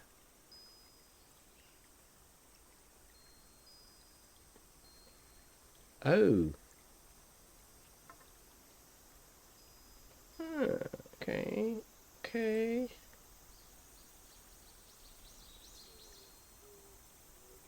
And then I think at the other end.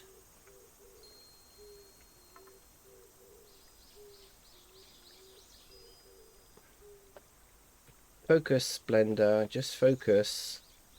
Thank you. Okay. Yeah, it's and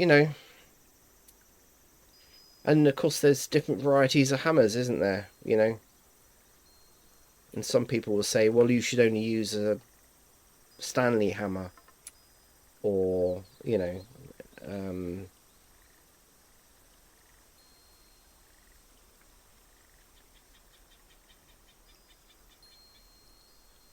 Okay, we're not going to upset the other bits that we've done. Boom, there we go. We got our tapeworms again. Why?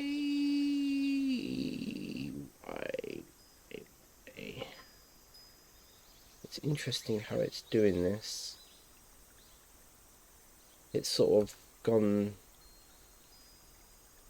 You've got a try at the end of a load of quads. I'm going to put that bit right over there.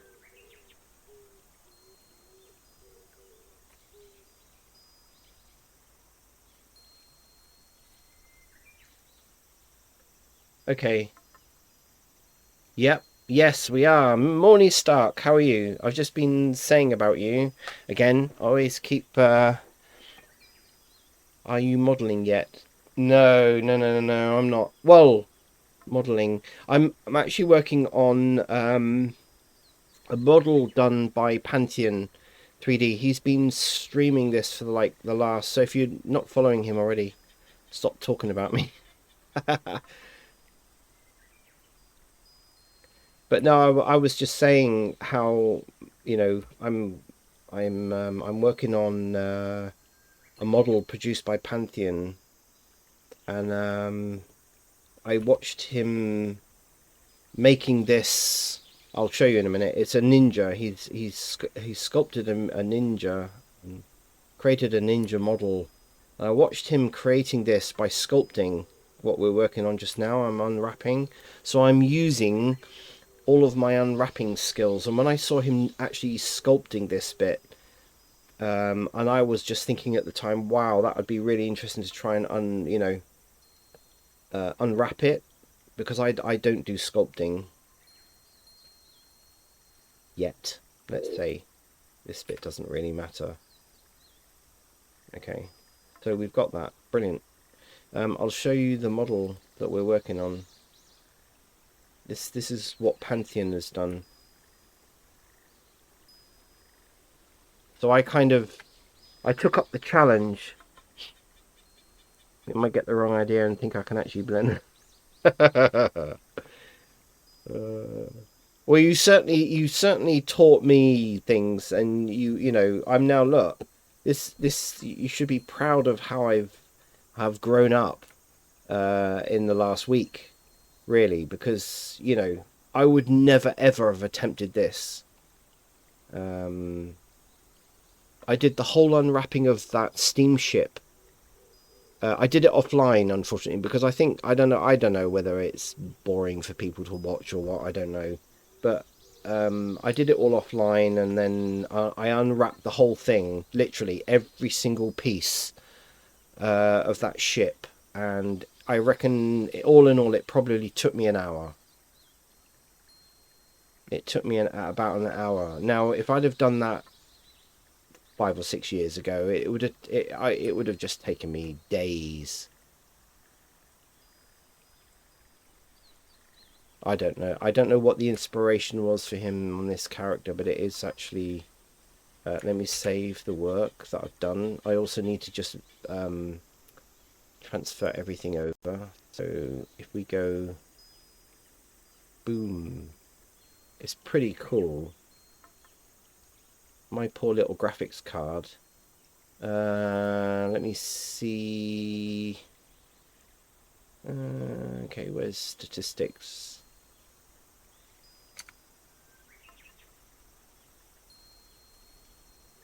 Okay, so the body is actually only 4.6 million, and that's so both of those together is under 10 million. Cool.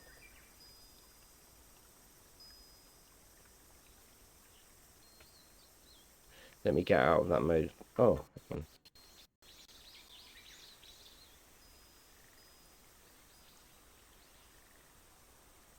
that looks so cool, I want to do this. This is what I want to achieve. It's the knife necklace. Yeah. Magnets. Oh, really? Is that what they do?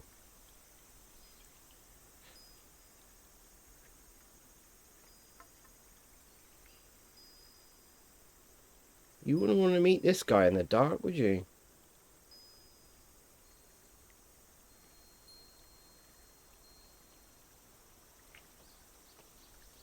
So what were you saying about the hands? Looking at the hands?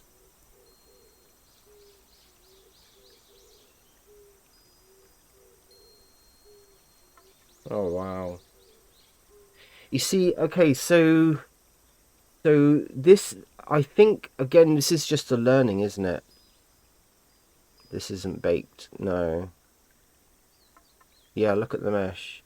So one thing I've learned, because I follow Grant Abbott quite a lot, and I've tried to follow Retopo stuff, and again, all these people go way too fast. I just can't keep up with the way they learn, and it's the same problem that I have with the UVs thing.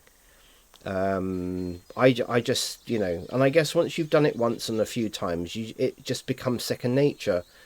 And then sometimes, other YouTubers sort of make an assumption that you know what they're on about, and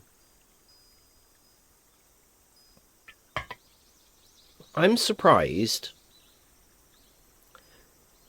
I'm surprised, to be honest with you, that somebody hasn't created an add-on that does this. Like, I know we've got that add-on called Shrink Wrap, but I'm surprised that there isn't an add-on that does this retopo. Do you know what I mean? Is that like, is it just because it's too, is it too difficult to do that?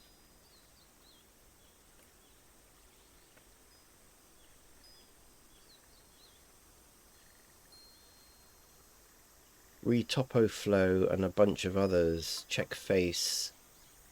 Oh, okay. Because I would have thought that generally most faces, I know that faces can be very, very different, but I mean the body should surely be relatively easy to do. Yeah, you're better off doing it. Yeah, I can imagine. Yeah. Yeah, because there's too many variables, isn't there? I mean, it's like a face, somebody's eyes and things could be, sunk. I mean, there's just too many variables. They could be popping out a little bit. They could be sunken in. They could be up, down. They could be skewed. But I mean, it would be really clever if you could get the majority of read topology done, and all you had to do was go in and tweak it rather than, having, because I've seen people just like they'll start here and then they create, you know, that line, and then they'll go and create that line, and that's the bit that scares me, to be honest. I just think, wow, and there are certain rules in inverted commas, isn't there, about the nose, the mouth, the eyes, the ears, things as well, like the hands, especially if you want all the fingers to move.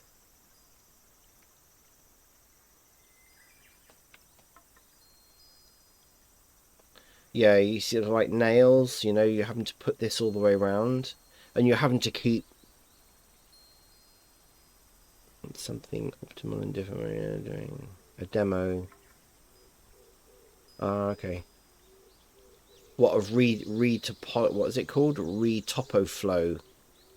Retopo flow. I bet you they're going to charge a load of money for that. That'll be they won't do that for free. Because if they can save 80% of someone's time, and all you have to do is to then spend 20% of your time tweaking whatever it is that the add-on does, especially in the commercial world. I mean, that saves a huge amount of money, doesn't it?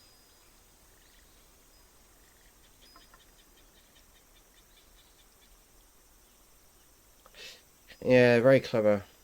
But I do want to learn how to do this bit, because then I think it would encourage me to do the sculpting. I think that's how my mind works.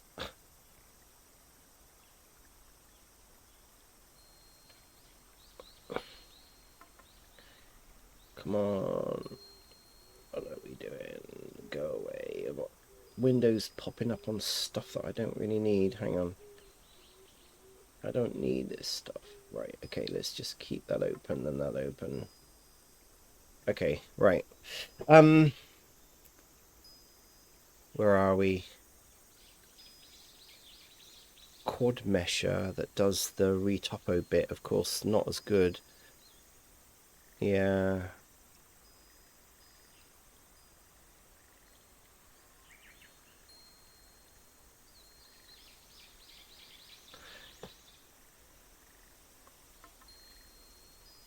The Grant Abbott has got a course going on at the moment. So if anyone, is interested in a career in 3D art, which is how he's advertising it, I'm a big fan. He's my number one go-to on any form of anything to do with Blender. I've learnt so much from that guy. And I just said to him, I'm trying to kind of advertise a bit for him because he's given me a lot indirectly through his free videos. And I just find his way of teaching brilliant. So, but he's doing a kind of a what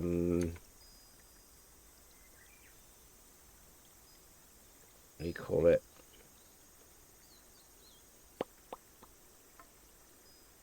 He's kind of promoting the fact that he's taking on students at the moment. Which is the bit we've just done, is this bit, isn't it? Okay, so we're happy that everything's on there now.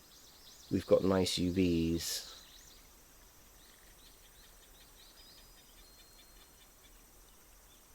Is that new? What, his course? I think it is. I've not seen him advertising game dev courses, before. So I think it's something that he's been working on, I think, for quite a long time.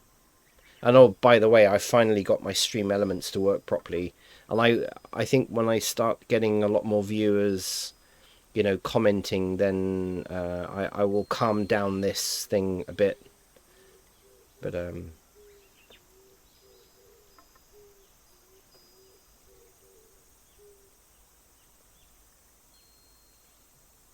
right, so we're going to take that. We're going to take that. And we're going to go Control L, link object data. Boom. There on the other side. Cool. Okay, so we've done the arms bit, the banding.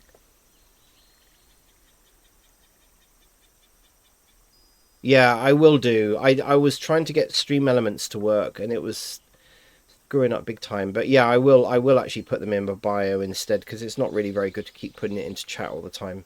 It's just that I literally had only just started using stream elements, and I'll put something very small. These big ones I will put in my bio instead of. I'll do that after this stream. But yeah, I agree. It's probably a little bit too noisy, as they say, isn't it? Okay, I want to try. I want to. Let's do this one. Let's do this one.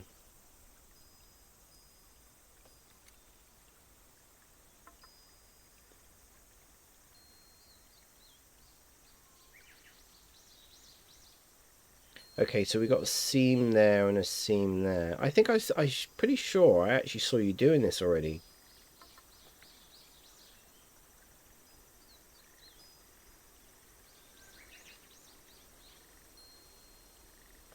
The only thing I would probably add, I'm making it sound like I know what I'm doing, for crying out loud, but the only thing now I think I would add is that, because then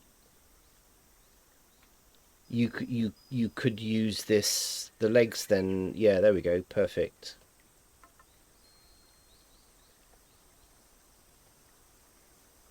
Cool.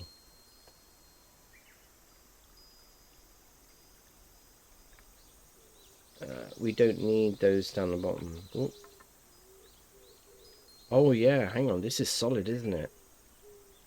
Yeah, this is solid. Is this solid or is this just...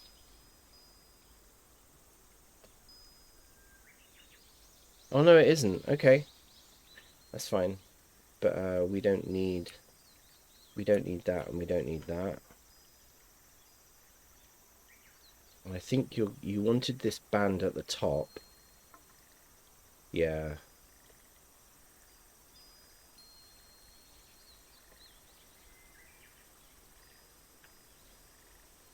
Ah, okay, I see what you've done here. So this bit, that's interesting because again I've never done sculpting or clothed stuff. So that you put that on so that you don't see a gap. So you don't really want this to be solid, do you? Because that's way too much mesh then, isn't it? So then you just put that kind of that um, base loop going around there. Okay. So you've already cut that. That's good. So what about that edge there? Oh no, this is just the belt, isn't it? Or is it? Anyway. Okay, let's go and do UVs.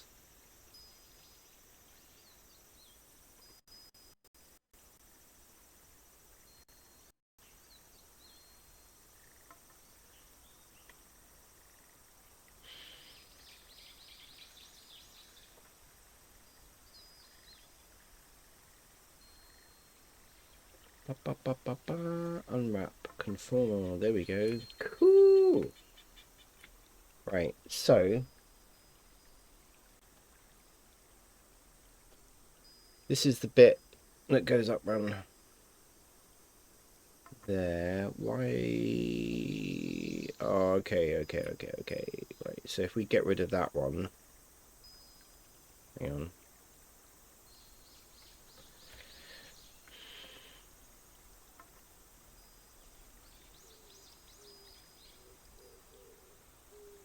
Oh, there we go. That, come on, focus there. Right, get rid of that seam. Clear seam. Right. If we do that again, unwrap. There we go. Stop staring. Yeah, there was. That reminds me actually. So there used to be a streamer. I don't see him streaming anymore. Who, and he had an awful lot of flack. He was amazing though. He used to produce waifu models. And he was from Georgia in Russia, and the stuff he produced was like really amazing. I mean, but he got an awful lot of flack because people didn't agree with the way he was doing stuff. And yeah, he produced. Hang on, I have to be careful what I show because it's. Hang on, I can't remember his name. White is pronounced waifu. Um, they were amazing. Let me see if I can try and find him. Can't remember what his name was. Yeah, let me just see if I can try and figure out where he was. I don't think he streams anymore. I noticed he did a few streams on YouTube for a while because he just got away from Twitch. He was getting a huge amount of abuse, basically, from people. I don't know why people are like that. But his art was just absolutely amazing. What he produced. Let me see if I can find him.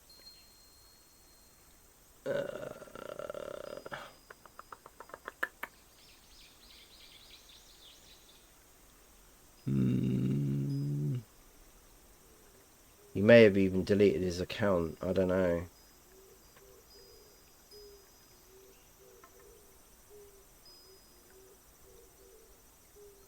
So many streamers I used to follow. Like even 4 years ago, they most of them are all gone. They've just all gone. They've just disappeared. There were some absolutely brilliant streamers years ago. I guess because of all the the global thing that went on.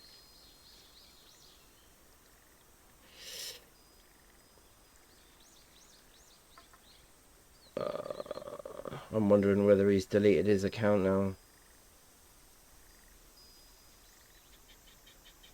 I recognise his name if I see it. Yeah, I think he's deleted his account now. I can't see it. It's a shame.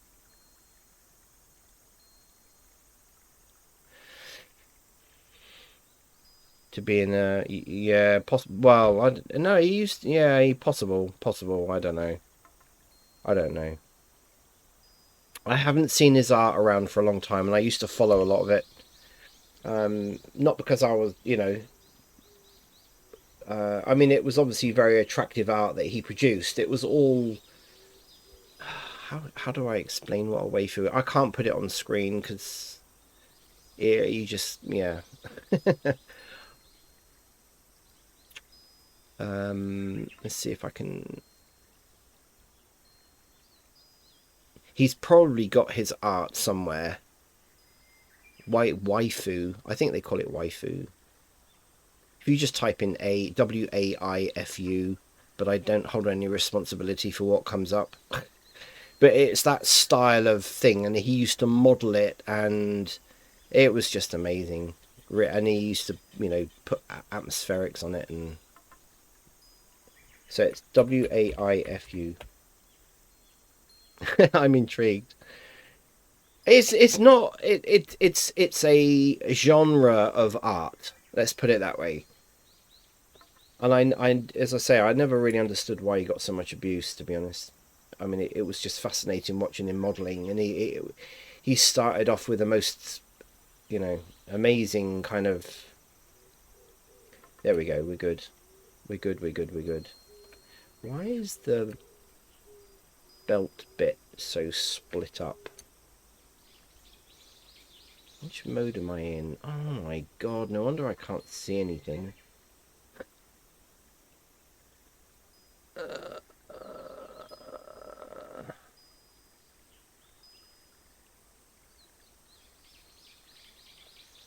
Yeah, I follow a few. The only one I really follow now, but it's not 3D. The only person I follow now that does that kind of art, and she is just it's just mind blowing. Again, what she produces, and I keep telling her she could sell books with her art, and it's all again kind of waifu stuff. Um, she's not streaming at the moment, but her name is Chisia. Chisia. Yeah. Can I copy? I can't copy the link. Oh yeah, I can. There we go. Of course, I can't put it in there, can I? Maybe he's there. No, I've not seen him online. I was following him. Yeah, I mean he could have maybe he could have gone under another name. Yeah, true. I've not seen his artwork around though. That's the only thing. I've not seen his artwork around, and his artwork was around a lot. I mean, it was quite prolific. Ah, that's why. Actually, yeah, that would be the reason why. Mark that as a seam. Okay, so now we should get that top part, and this for some unknown reason is broken up. So let's clear that. Okay, we're good. We need to clear that.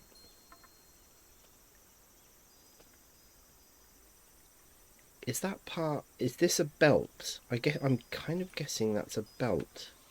We might need that then.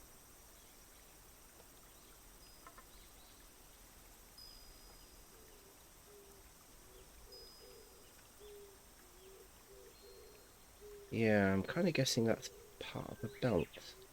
Or is that whole thing from there to there a belt? I don't know. Blender tag. Yeah.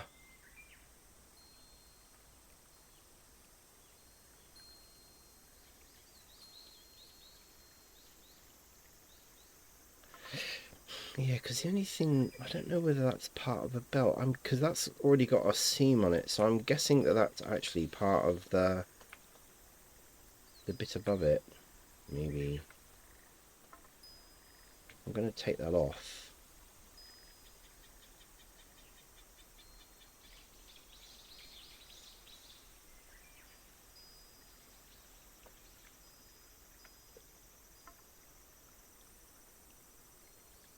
Let's clear that. Then we'll get a nice clean kind of a belt. Ooh, there we go. Brilliant. What are these other bits here?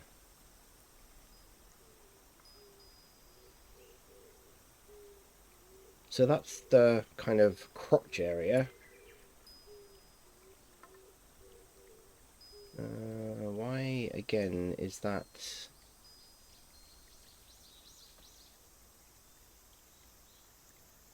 Oh, right, okay. That was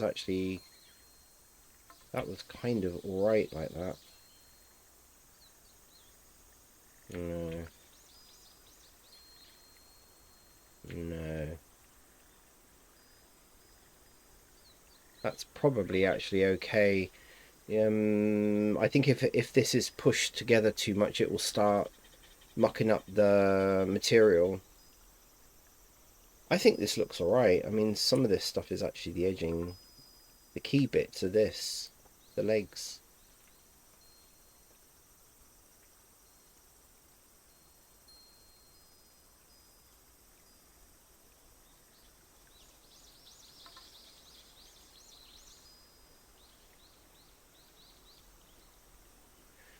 Cool.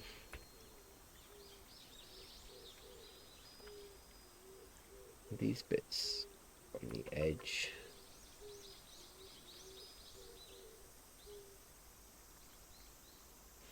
Why have we got a hole? What is that? Oh, interesting. Cool.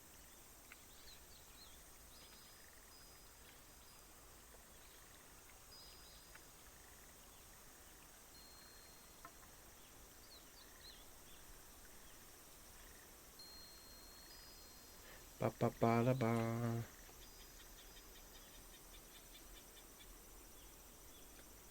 This has been a very good exercise. For me, it has anyway.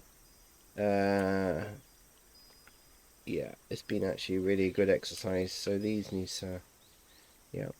So this has been.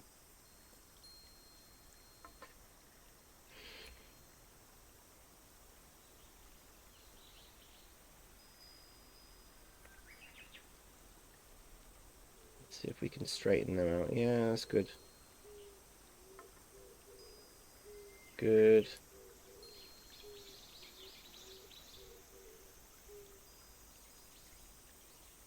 I've only recently as well learned learned how to use trim sheets. I remember people talking about trim sheets. I thought, what are they talking about? And looked into it, and then found out what they were. And I thought, wow, that's actually quite amazing. Um,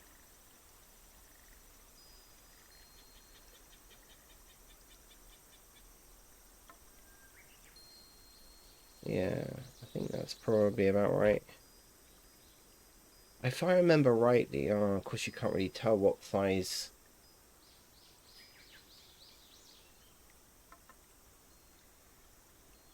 Yeah, okay. Trousers are done.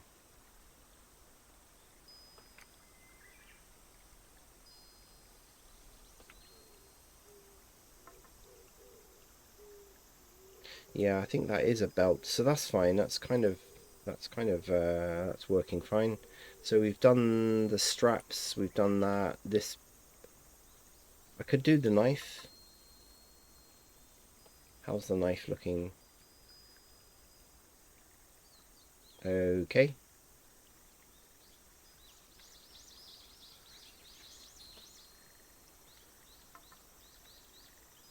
Oh, that is all one. Okay. Okay, this should be relatively easy to do. Clear seams. Focus. Focus. Blender keeps losing focus at times. Wow. Okay, there we go.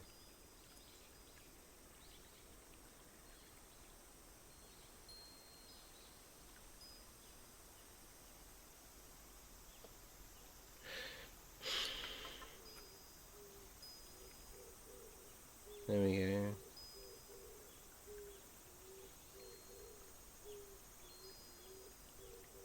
So I'm guessing that that would just be a flat part of the blade, and then the rest of this is actually the blade,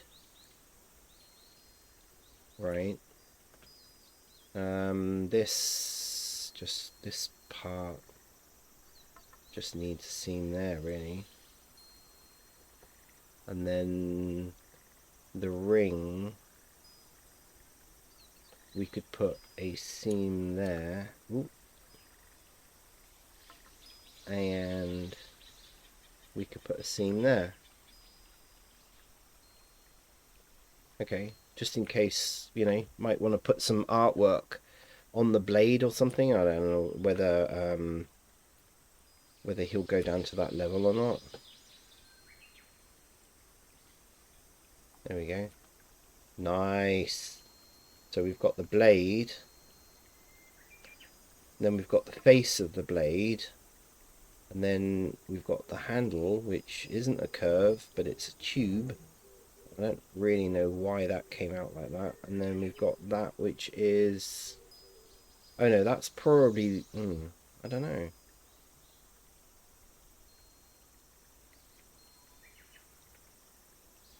What is that bit?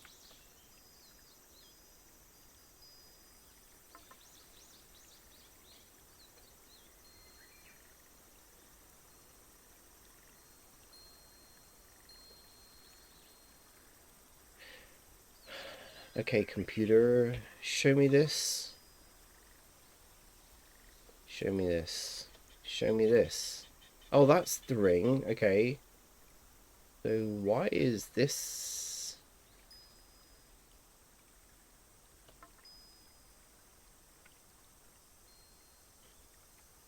Interesting. Interesting. Of course I can't do that. What I don't know is there a cap on the end? There is. Okay, that's probably the reason.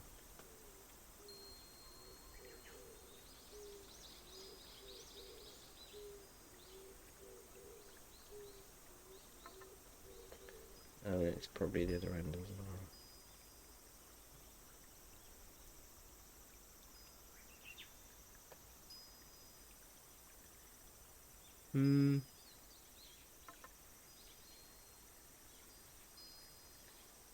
Don't think there is. No, there isn't. Okay, it's just one end there was a cap. Okay, that's fine. So if we select that, UV, unwrap, conformal. Whoa! There is still something.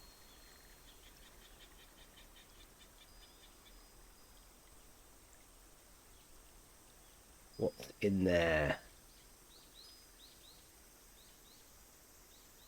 There is a cap.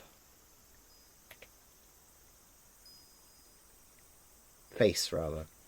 Cap, end, face, whatever. Right. Okay, so if we select that now and go UV, unwrap, conformal. Snap. Ah, sorry. Keep forgetting when you're when you're in sync mode, you can't do a lot of stuff. There we go.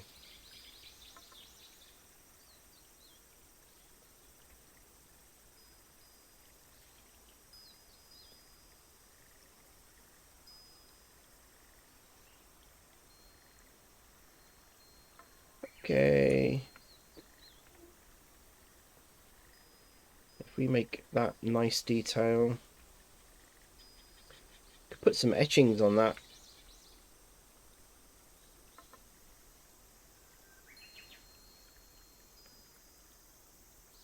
Make it look pretty.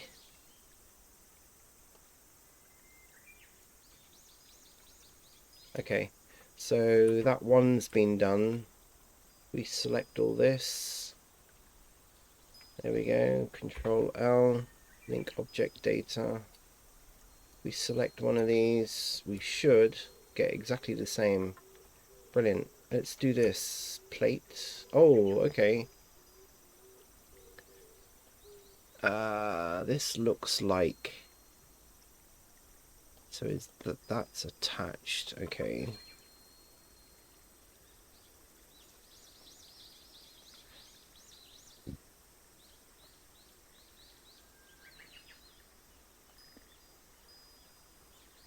Okay, this looks like a challenge. Sorry, I need a quick comfort break. 1 minute.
Okay, we're back. We're back. Right. Um, this looks like a what I call a cowl. Cowl as in COWL. Cowl. I don't know whether they call that in ninja terms or whatever. I don't really know. And we got his t-shirt as well, yeah. Let's do his t-shirt.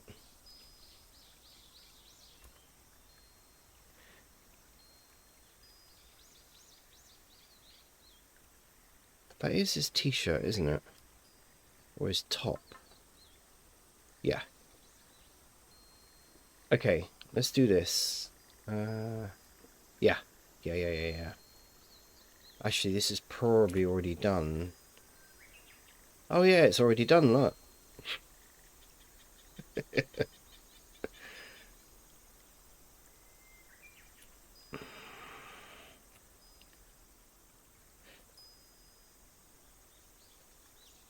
Okay, I see this will be good. So if we unwrap conformal, yeah, I thought so. This doesn't need an awful lot of stuff done to it. Never really understand why it has to. It's actually really quite. Yeah, this doesn't need an awful lot done to it, realistically.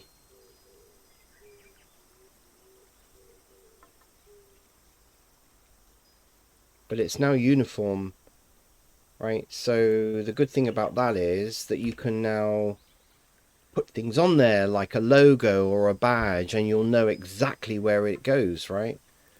You know, you can actually pinpoint that you want, you know, that part of the mesh to have a logo on it.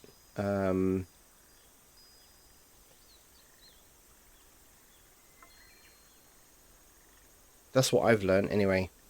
Yeah, I will. I'm not gonna mess around with that because it looks fine.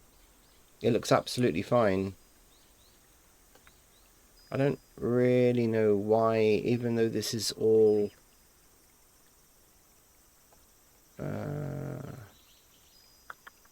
I don't know quite why, even though this is looks uniform to me, why it kind of comes out like that. You know, with one part that's higher than the other. But anyway, I mean, I think that looks fine. And texturing this will actually make it... And it's cloth, right? So it's not going to look utterly uniform. I mean... But yeah, that's unwrapped correctly.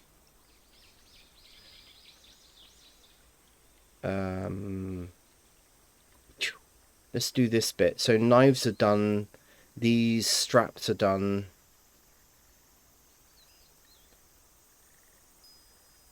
I wonder what these are, these bits. I'm kind of curious as to... Are they like just leather straps or something? Is this leather straps? I don't know. We'll have a look at that. So we've got this cowl bit. Ooh. Oh, okay. Yeah, they're the magnets, aren't they? Can you re-unwrap it? Can you re-unwrap it? What, the shirt?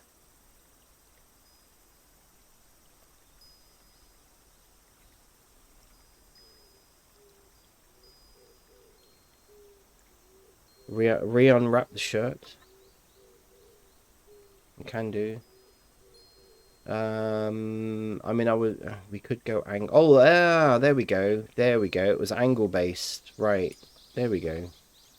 Cool. Yeah. There we go.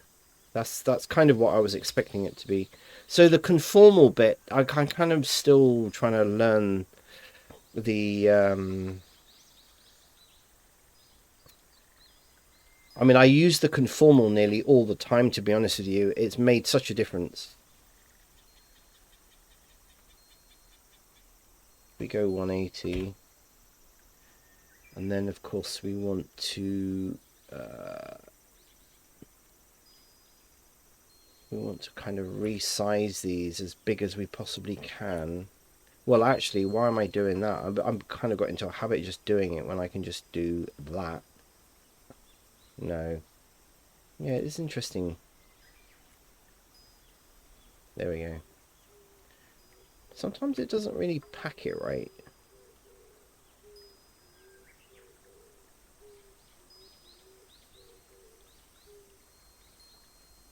Yeah, it doesn't always kind of, I wouldn't do it that way.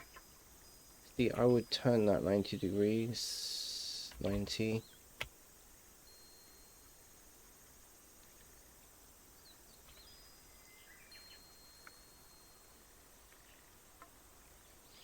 Like that, so that needs to be resized a bit.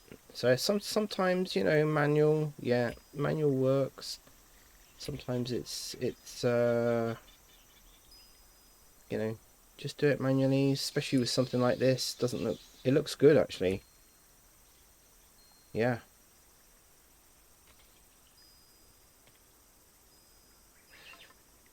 It looks good. I just recently also by accident learned to do that. Quick normalize scale. Check normalize scale. Check normalize. Is that under here? Or is that under one of the tools? Oh, right. Ah, okay. Yeah, I mean, I'm still learning all I'm still learning. This has changed an awful lot since I used it last. I used version 2, and I now bought version 3 because it most 99% of the times it just works. Ooh. No. Yeah, until it does that for some reason. Pack. Oh, there we go. Yeah. Okay. That's fine. That's fine. I mean, that works. It works. you know, you can just highlight and you know where exactly something is, you know. Okay, right, let's try this. I'm intrigued with this one. Again, it's probably going to unwrap perfectly because I think Pantheon's already done it.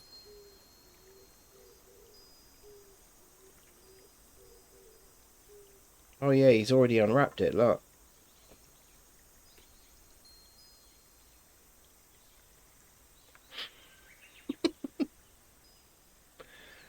Um, okay, so I've got this normalized scale, right? Pixel margin, heuristic search. Fixed. I haven't, to be honest, I haven't really played around with this. I was playing around with some of the other tools, like UV tools is pretty good. I went through nearly all of those to find out what they did. There's also an advanced options where it calculates multiple possible... Right, okay. Oh, heuristic, yeah. Yeah, I watched a video about that and it said about using heuristic. Allow mixed scales, yeah. Okay. It's just a matter of doing something and then just basically learning how it does things. Right, so if we unwrap...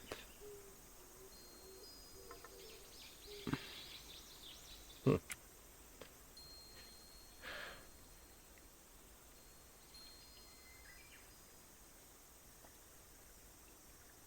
Oh, wow, okay. That's pretty neat.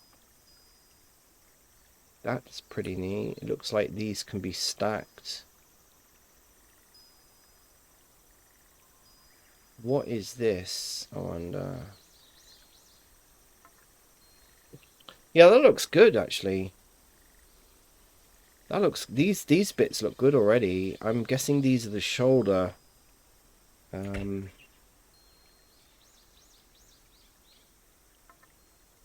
the shoulder pads don't actually have a seam on them. Right. Okay, so let's...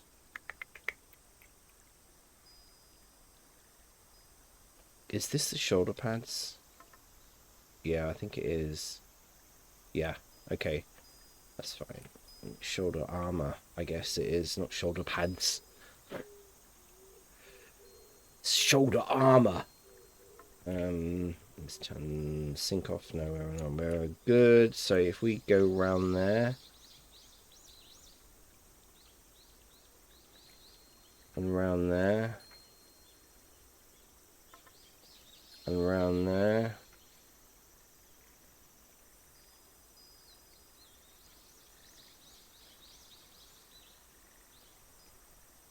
Ooh, okay. We probably want to do the other side. Around there. Around there. Come on. Around there. And then around there. Cool. Doink. Mark a seam. There was somebody, and I'm guessing this is I watched somebody unwrapping and marking seams on something, and he was doing it by just pressing a couple of keys, and I guess that's you know, create your own shortcut key for that particular thing. Right, let's separate these magnetic areas. Ooh.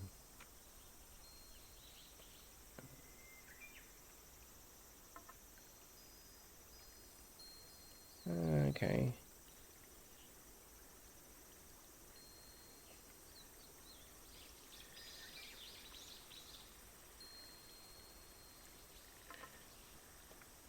I doubt whether they're all the same, are they? Of course, if I go and select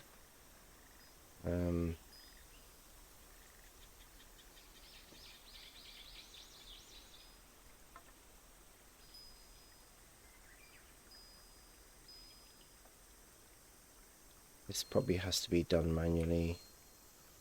It would just make it look better, wouldn't it, really? Although they're covered by the knives, but anyway, this is just still an exercise This is good. If you control a thing to mark a seam. Oh, okay. He was doing it really quick, so I don't want to upset what I don't want to lose what I've already done. I'll do it on I'll do it on just something just so I can see whether that works.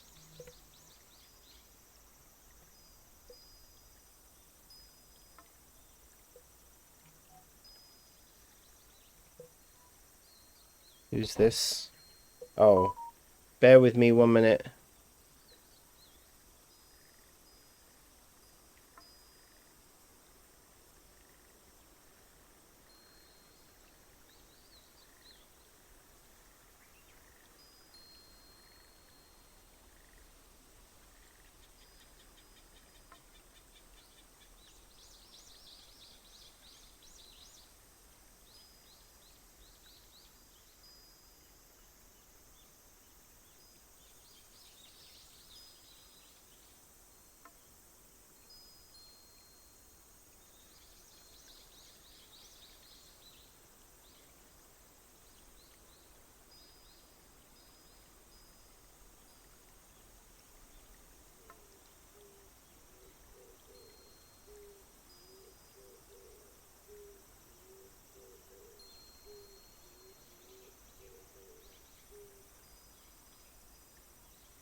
Okay, I'm back.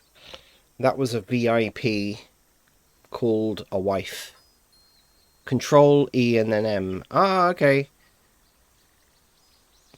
Does it work the other way then as well, as in you can do... Hang on, let me just try it. Like if you press that sequence that Control E. Oh, I see. Okay. Yeah. Okay, I've got you. But it didn't seem like he was coming up with a menu. He was doing it seriously fast. Like he wasn't using a menu. It was like he would highlight some edges. Your manager called. Yeah. What are you doing? Working. My agent. Yeah, that's what I was thinking. He probably made a shortcut. Yeah. Because he was doing it really fast. I mean, yeah, he was doing it very fast. Okay, so let's see what that looks like now.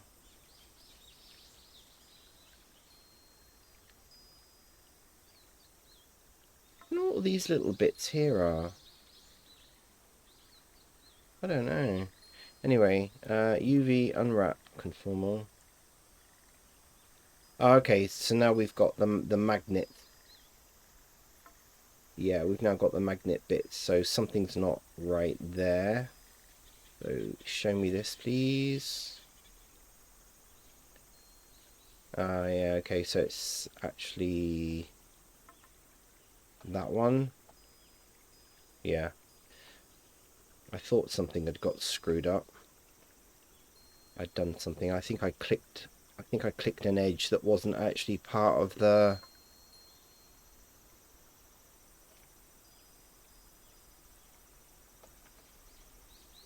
Okay, it looks alright to me.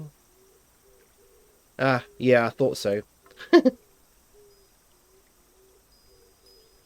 Yeah, I clicked the wrong edge. Okay. Unwrap conformal.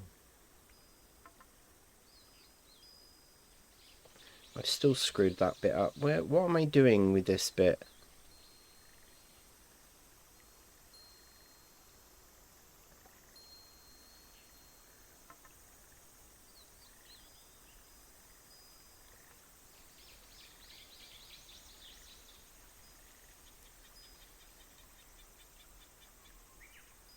Did I not go all the way down?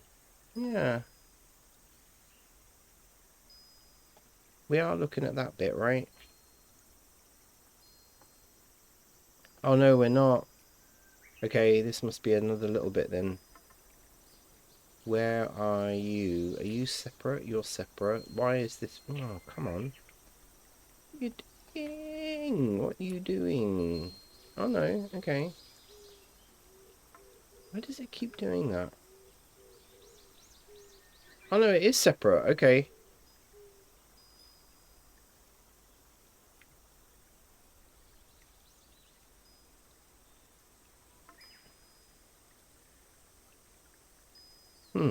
I'll get it right in a minute. Yeah, to a single button push. Yeah, I partly guessed that. And he was modeling hard surface. It was like a futuristic gun that was seriously complicated. And he was having to mark seams in all sorts of places, and I guess he's just used to, yeah, this is what I've screwed up here. He's just used to using the, a shortcut.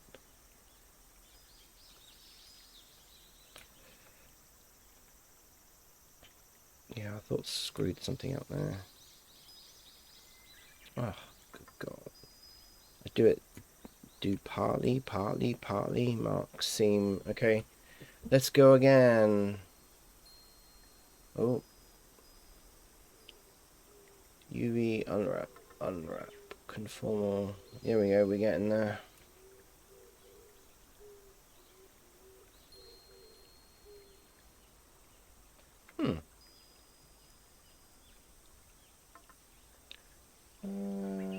Okay. Oh. Okay. Oh, why I did that. Clear seam. Sometimes this is all part of the learning process. It's all part of the learning process. That's what I keep telling myself. There we go. There's still something not right about that bit. I think I think I've clicked on something somewhere. I've hit a line that's not. I've marked something as an edge that shouldn't be an edge. Where is that bit?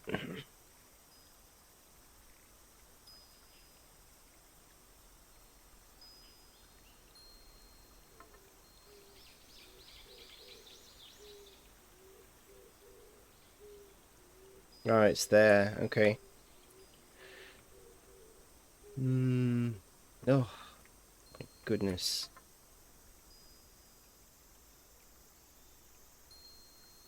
Okay. Ah, right. There's something else I see there. Yeah, I added a line. I added a cut where there shouldn't really be in a cut at all. So that goes all the way around. And I've left a... Nope, that's fine. 2 arrows on the diagonal link section when you select an edge or UV. Yeah. The sync thing, I think they call it. The 2 little arrows. I've got used to actually using that quite a lot now. Yeah. It's all kind of, oh God, I need to stretch. It's all muscle memory, isn't it? And it's the more you do it. That's why I wanted to do this. There we go. Now we're cooking. Now we're cooking. Cool. Now we've got some nice mesh. UV map. Okay, so if I use this to pack, yeah, there we go. There we go. Nice. Very nice. So we've got the magnets. We've got the magnet areas which are down there. We've got the back of the neck. We've got the front of the neck. And then we've got the shoulder armor. Cool.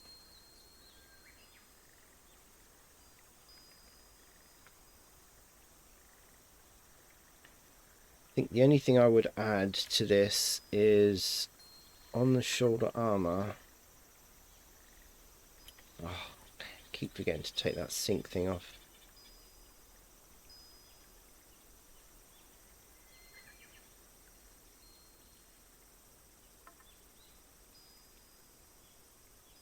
What are you doing? What are you doing, computer?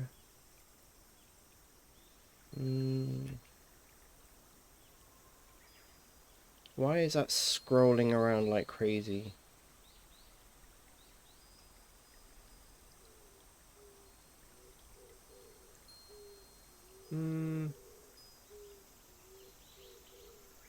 Why? Why? You have a heuristic search on. Oh, is that what it does? Okay. Okay. How do I stop it? Press escape? Oh, okay. Right, okay. Sorry, I thought it was like doing something very odd. Okay, so that's what that does. I'd obviously sent it. It's doing it. Yeah, okay. No worries. Now I know what that is. That's fine. I was just had a fear that it was going to crash. That was all. To flatten that out, I am actually.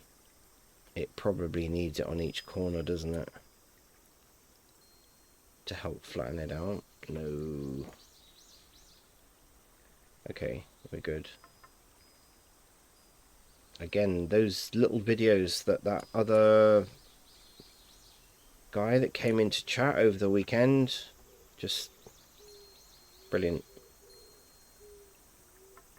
How on earth he did an animation of unwrapping, I don't know how he did that so quick. I have no idea. It's just searching for better puzzle. Yeah. Okay. So I know what that heuristic search thing is. It is it when I did my ship, it was just so easy. It really was easy. Oh, come on. Yeah, there we go.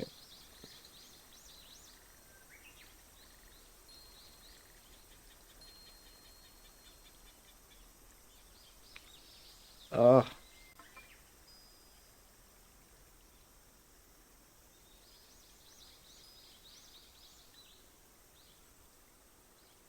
Right, so let's see how that is. Yeah, that's given us a better. Let's just unwrap that one more time. Boom. Yeah, that's better. Giving us better edges. So let's just see if we can pack that in. There we go. Woo.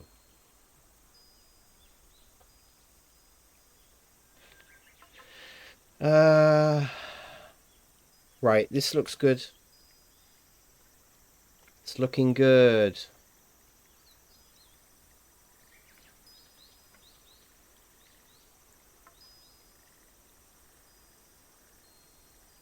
I'm just a guy now. Ah, Maha, how are you? How are you? Welcome back.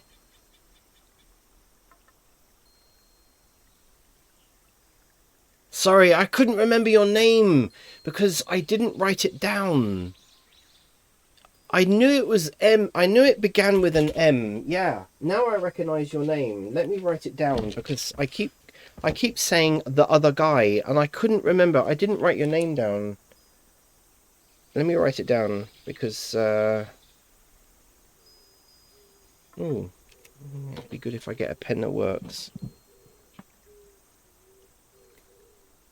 Oh no, I've gone back over your little videos and Yeah, I'm okay. So let me explain. If you've only just been here, or I don't know how long you've been here, but WEILIO.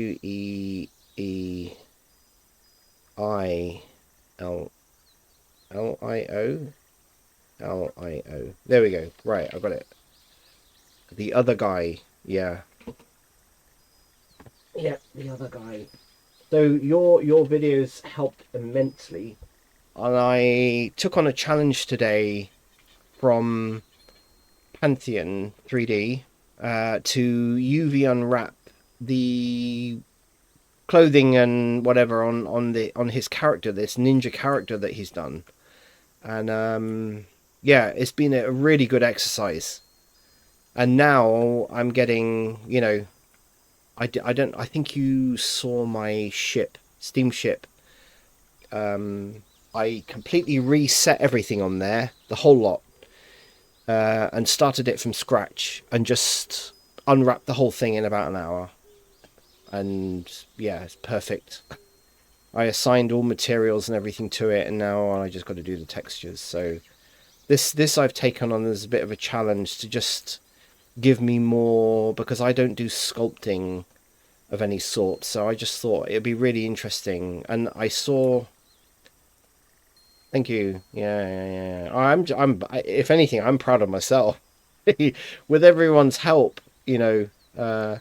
But yeah, I saw him sculpting this, right? These, I guess, straps, leather straps of some sort that are going around the forearm, and I thought, wow, I'd like to try and unwrap it, yeah, and so yeah, I'm now, now I'm unwrapping, so pretty much everything I think apart from this bit here is unwrapped. Just finished this. We've got nice unwrapping themes in the right places. The knives have been done. Yeah,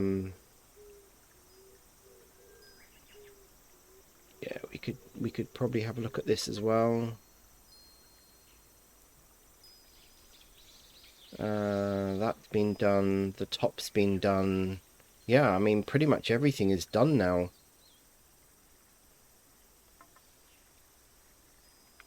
I could take a look at the sword as well. Sword is different parts. Okay.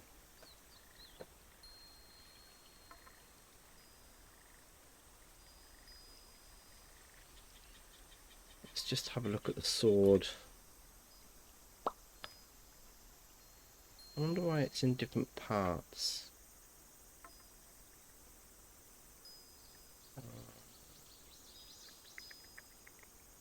Let's have a look at this.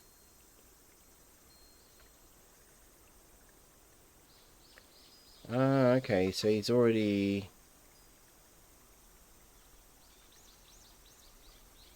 It's already got seams marked on it. Okay, so it's got something on the inside and then mesh on the outside. I mean, I guess that'll probably be leather, won't it? Let's see how it is. Oh, okay. Yeah, don't need to do anything with that then, really.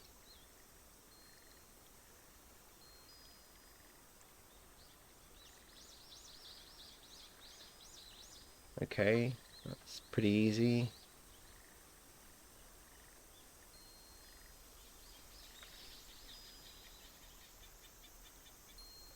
Oh, hang on. What is oh, is that the inside? Oh, that's the inside. Okay. Okay, that's fine. Not most of that's not going to be seen. This will be seen. Ooh. No. In fact, that's probably cylindrical. No. Okay, I need to slice this up.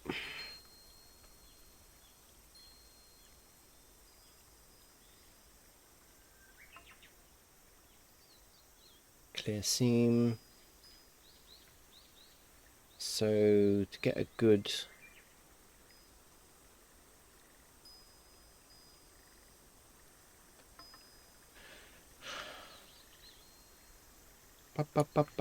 so this has been a good challenge, a good exercise for me. Go around there, go around there. Control E, M. Now that I've learnt that little shortcut.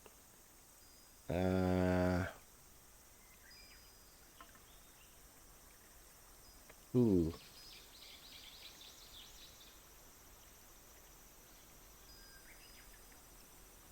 Ooh, okay. Interesting.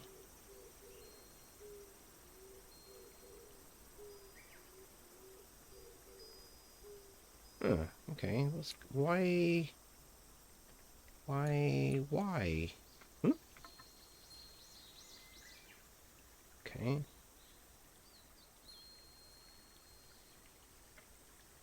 Right, okay, so if I go boink. Okay. That doesn't seem to want to work either.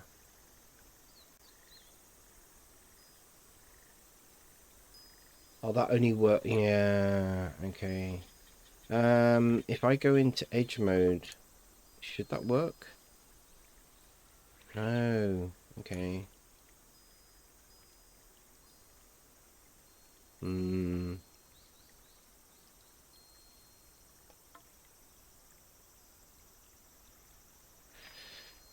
Problem is,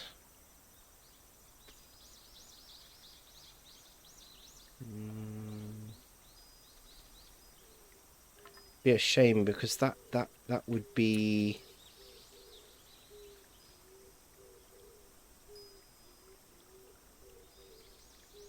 That would be an error. Oh my god. Okay. How can I get around that problem?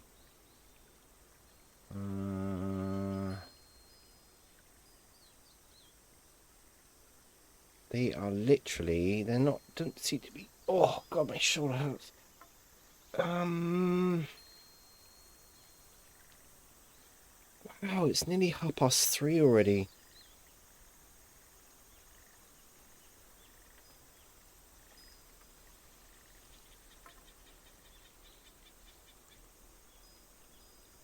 What's going on there? Can't seem to select that for some reason.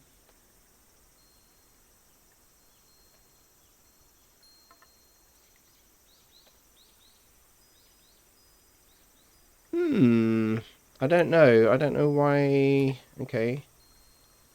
Why can't I select that? Gotta be a reason. There's always a reason for something.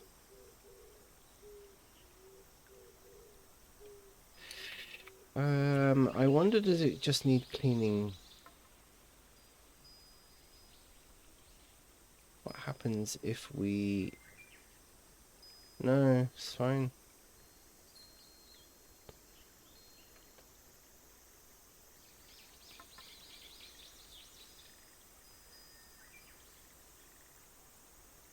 Something's not right with this. Why is it?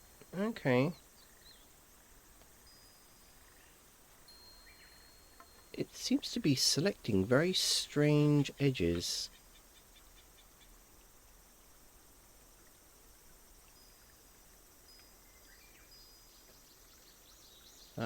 Let's... Ooh. Okay. Whoa. What are you doing? Right, okay, there we go. There we go. Ah, it looks to me like it's... Okay. Let's see what that looks like.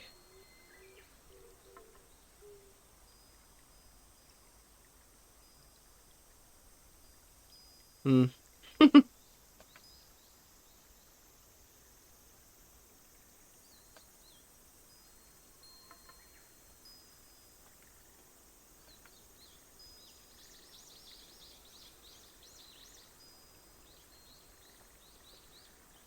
Interesting.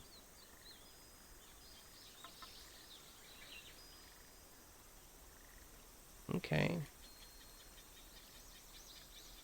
For some reason that's not... Why is that not selecting?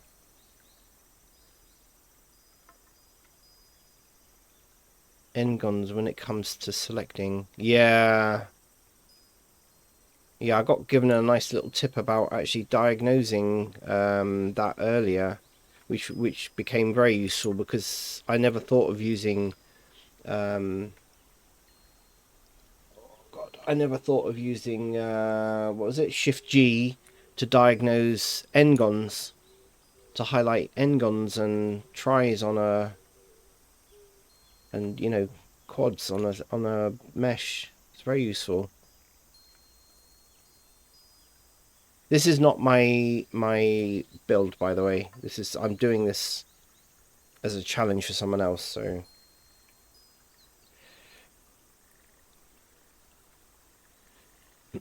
okay, right, let's see what that does. No, there's something else going on here. There's definitely something else. It's like it's got a double skin on it or something. If I mesh, clean up, delete loose. No, it didn't remove anything. Mesh, clean up, merge by distance. It's just... Oh, okay, that's the reason why. Okay. It's like there's a double skin on there.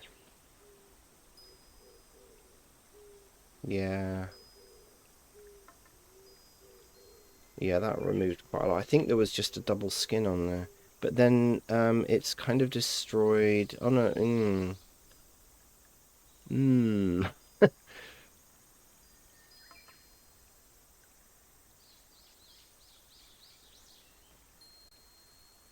Yeah. But there's something not quite right with hmm.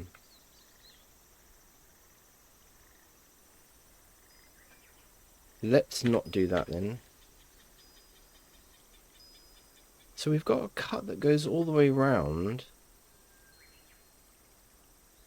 Right, we've got a cut that goes all the way around there, and then we've got a cut that goes around the circumference. There, that edge, and that edge. Do you want to get rid of the verts that are right on top of each other? Yeah, that's kind of what I thought was something here. I think it's here, isn't it? Something's... Oh. Right, okay. So what is that? Oh, right, got you. Yes, that's...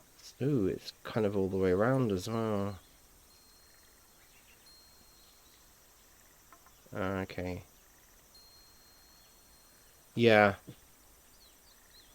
Yeah, and this happens to me actually. I've done this before. It's happened to me, and I think, well, what on earth is going on? So I think you're right. I think there is a... Yeah, look. Yeah, something I've done this myself. Yeah. Okay. Um, two faces in between. Yeah, and I think that's what's making everything...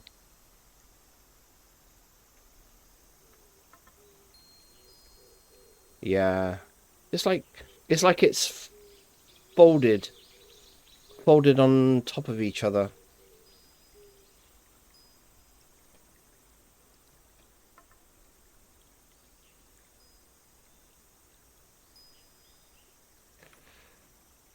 How do you resolve that then? Because it looks like it's all the way around, and I wonder if it's underneath as well. No, so the underneath is fine. It's just the top.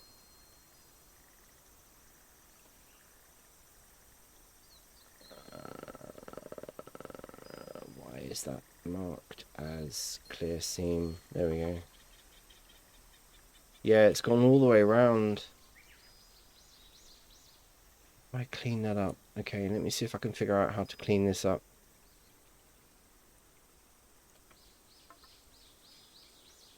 But it's not done it on everything, you see. Weird, isn't it? I've done this and it drives me up the wall as to why, because yeah.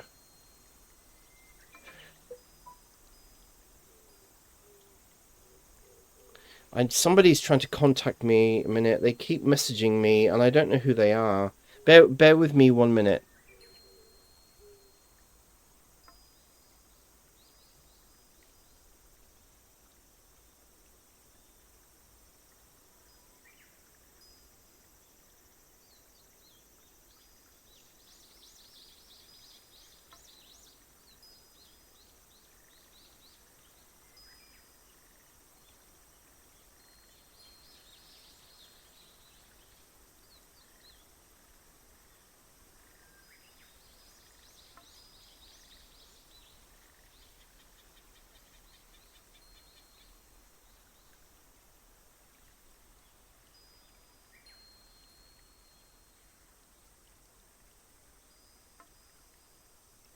Um I'm just going to take a small break. I've got a very important phone call to make. 1 minute.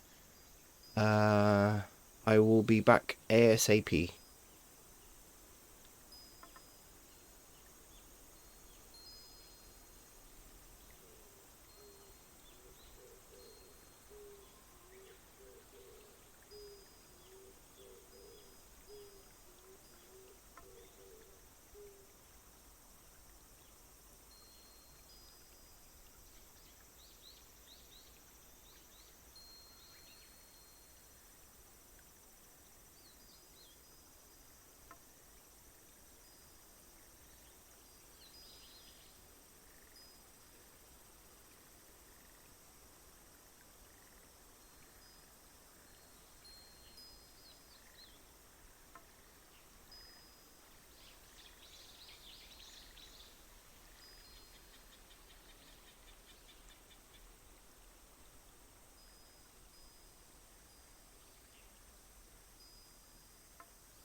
Sorry, I'm trying to someone back.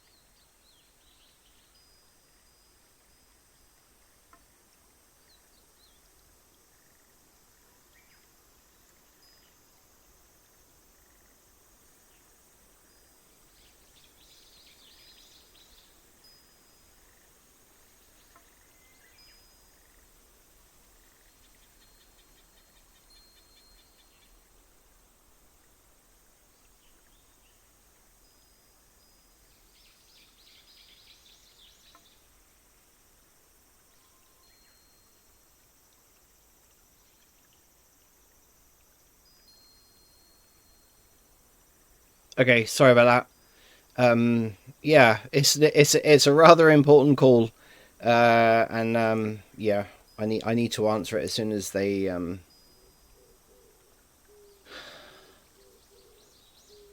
So this is interesting. I'm just wondering what the best thing to do here is. I suspect the probably the best thing, if I can just select that. I don't know whether I can, you see, because they're all on top of each other.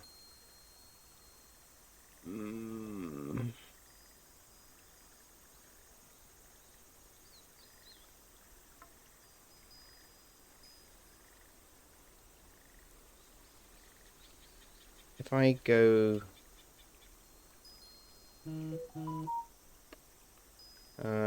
okay. Oh, come on. Why is everything gone crazy all of a sudden? Please excuse that we have decided to use, due to the large number of applicants we are processing our...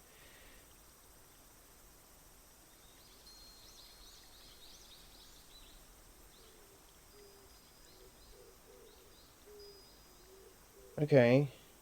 Why?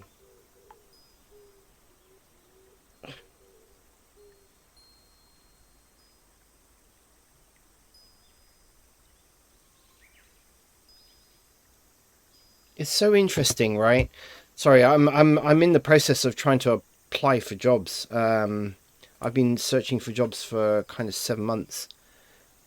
Yeah, yeah, yeah. Oh, yeah, of course, I know. I keep telling them, don't keep calling me while I'm streaming. Um, if only, eh? Uh, yeah, I don't think that's going to happen. But yeah, I've been looking for work. I mean, and you don't hear from anyone for months, right? And then all of a sudden, they seem to all just go crazy all at once. And I've now got literally 3 companies chomping at the bit, for some unknown reason. I don't know. And it seems a bit odd to me that you've got a rather large agency using WhatsApp. I don't know. I don't know. It's very odd. So anyway, I'm thinking to get around this problem, probably easier for me to actually just delete these faces. Oh, okay. Yeah. And then there's something going on here. So there's kind of faces on top of faces. No, that isn't. That's actually that. It's almost like that's... Yeah. I don't know what's happened there. I've seen this myself, though. It's just sometimes Blender does seem to do weird stuff. Ooh. Ah, right. Yeah, okay. Okay.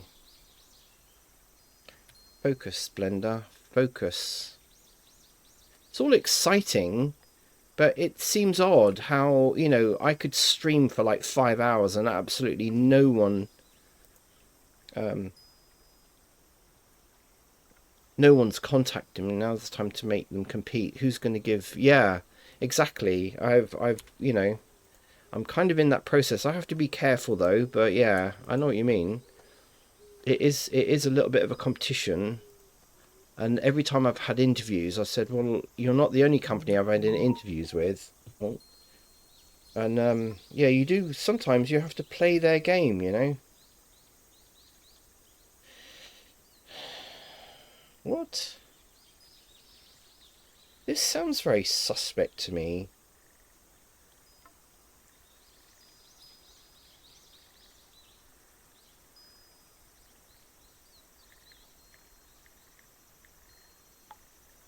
This, I don't know. I can't decide. But would a company actually choose WhatsApp over an email?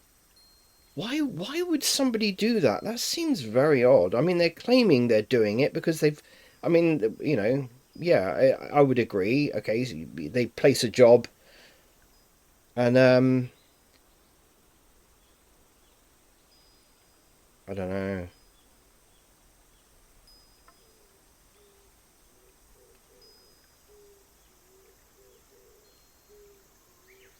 They've obviously picked up my details from Indeed somewhere.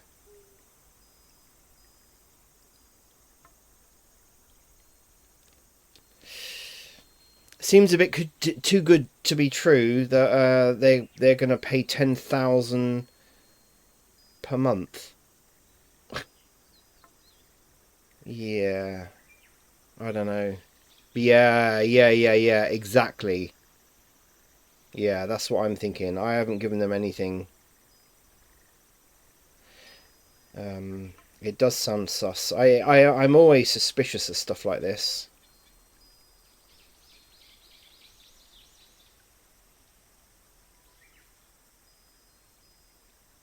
Hmm.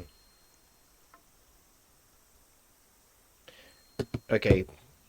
Yeah, that's unrealistic. Let me just do something a minute. I am getting that from there. I want to delete that information. Okay, I've not given them any personal details, but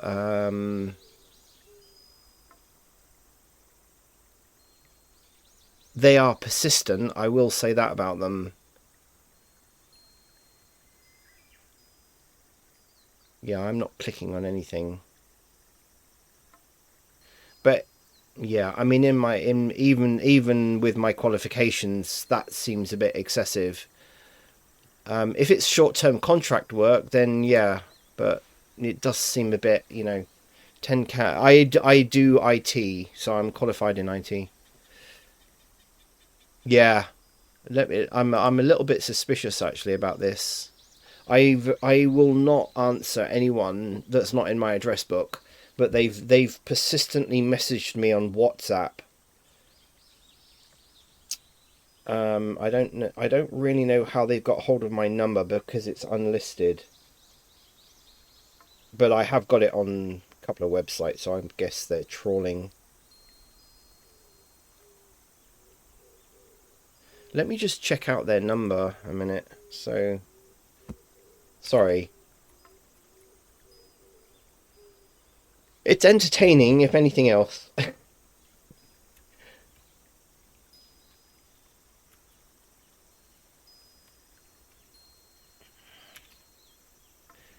course, the other problem we've got nowadays is that a lot of people are actually working from home, aren't they? So, you never really know. They could be using a mobile phone. It just seems very suspect.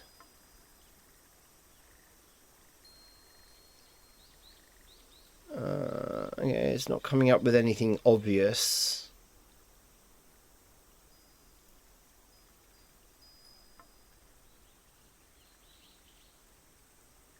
Ah, okay, I've got a feeling this is actually a scam because the number is an 079 number and it's saying that this actually, yeah, these are internet devices that communicate via mobile phone technology. So, yeah, I got a feeling that is,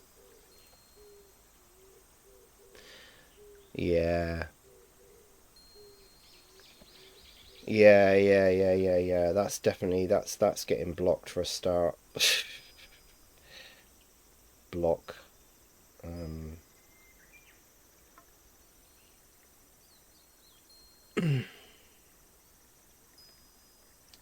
yep, that's gone. Yeah, that's definitely a that's I don't like it when they do that.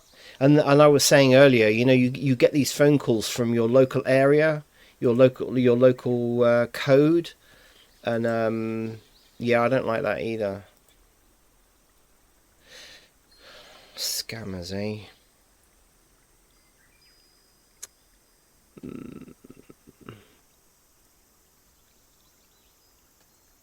Right, let's. You know when you do this uh is that on the top or the bottom? It's actually on the bottom. Okay. So, you know when you highlight a load of mesh to do a cleanup, will it do a cleanup on just what you highlight? I don't think it does it? Okay, so this looks all good. Still can't.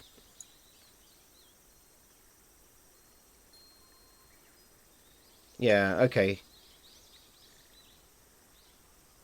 Right, so if I just select, can I just do a cleanup on that bit?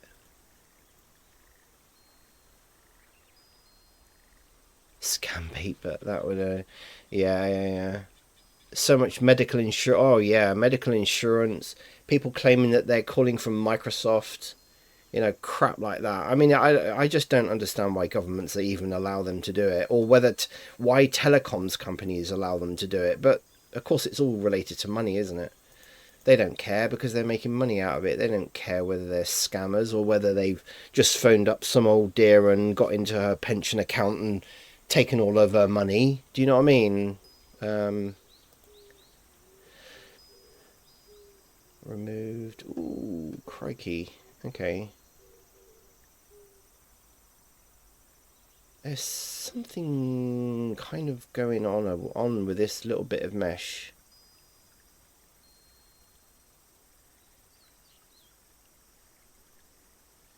I think it would be easier for me to just delete what I've highlighted there, and then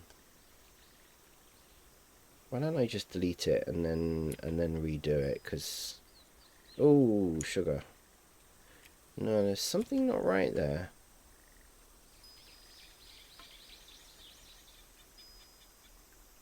Small telecom companies, the big ones try to shut it down, but it's too much traffic. Yeah. And the problem is, it's like all these people that send you email, isn't it? You can keep reporting these scammers and whatnot to, you know, but the problem is they'll create 10,000 email accounts today. They know that most of them will get blocked or, you know, filtered out or marked as, you know, whatever. But then tomorrow they just do the same thing. You know, the whole thing's just a scam, really. It is rather irritating.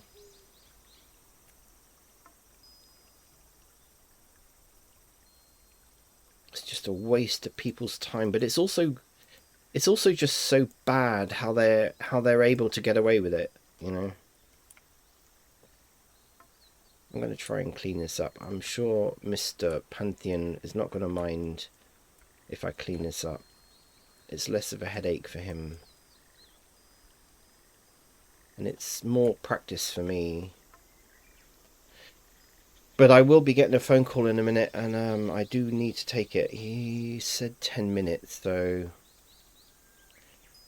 Yeah, unfortunately, everything's just so money driven now. It doesn't come down to decency or, you know, whether it just literally comes down to money. That's all it is. It's actually really irritating.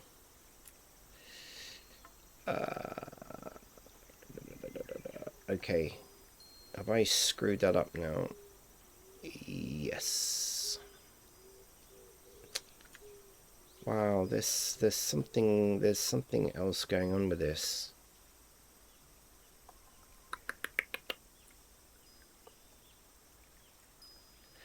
Yeah, and I agree. It does actually all come down to money. I mean, I sound like an old man, but it unfortunately everything seems to revolve around money now. I mean, it's not about providing a good service anymore.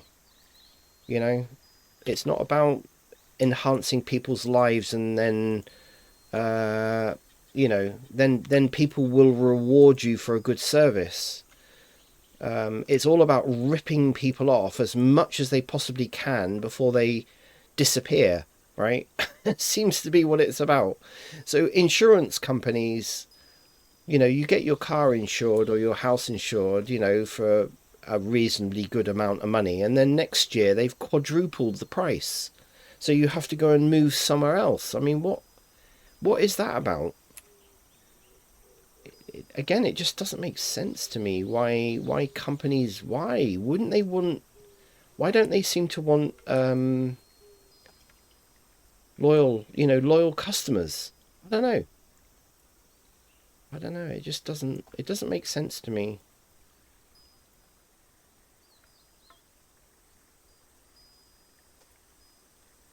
I don't know. I don't know. I don't know these things. I don't know how people sleep at night running companies like that.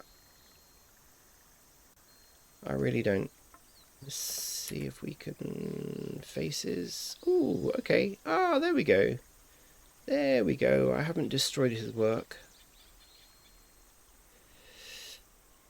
Money makes the world function, but people want fire. Yeah, financial independence, retire early, and so people go for the get rich quick schemes. Absolutely. You've nailed it. That I know my wife I think is sick and tired of me saying that, but that's exactly what it is. They probably they probably sleep on a comfortable, very expensive, comfortable bed. Yeah, I don't know. Maybe I'm just old fashioned. It is all about get rich quick, unfortunately now. It's a shame that it's like that. But you've got like 20-year-olds and 30-year-olds who, you know, and they're kind of making so much money selling something on TikTok or whatever that it just doesn't seem right to me. I know it's not for everybody, but I think it distorts people's expectation of life. And I feel that, yeah, selling feet pics, I know that's big business. But it doesn't give young people a value of something, right? That's what I think is missing. And so they grow up thinking, oh well, all I have to do is, marry somebody who's really wealthy, or all I have to do is, you know, sell it, 10 million products and make X amount of money, and then I don't have to work for the rest of my life. And I just don't know what that kind of culture that is going to create. I don't think it's a very healthy culture. Um, yeah, it's kind of odd. How can I fill this in? You bridge edge loops. Cool. There we go. I may or may not have made that. Oops.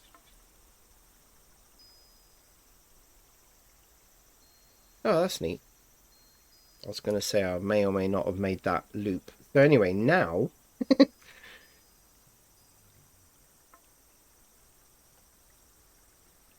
I must admit, I don't know why, but I find this kind of relaxing. It's very odd. I could be just driving everyone in chat up the wall by what I'm doing, but I'm finding it actually quite therapeutic. Okay, I want to do that. We've got that. Okay, right. Let's mark seam. Okay, let's see what we've got now.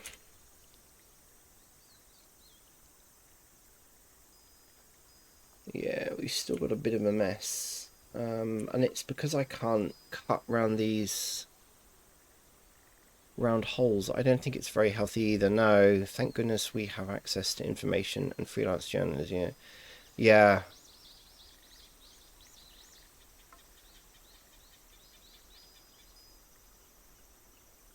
yeah. It is, and I think that's what I've turned it into, which is just strange. I've turned it into a rather relaxing kind of process. Um, for me, anyway. I mean, so we've got a seam that goes all the way around. I think what's doing it now is this. I can't seem to actually select more than one edge at a time on this. And then we've got that.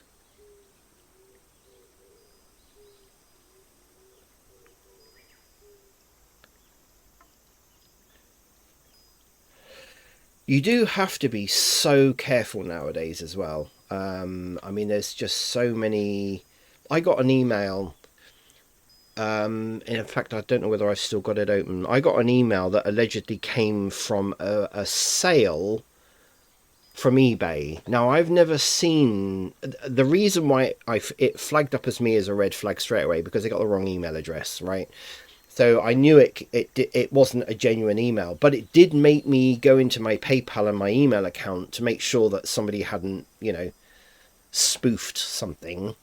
But yeah, I mean it's quite frightening, and somebody legitimate may have, there we go, your payment was successful, your transaction. It gives me the whole payment transaction thing, and of course what they want you to do is to click on a link, and it was for £586 and 90p, gives me some fake address in London even, and it's just like, what? But somebody who may not be as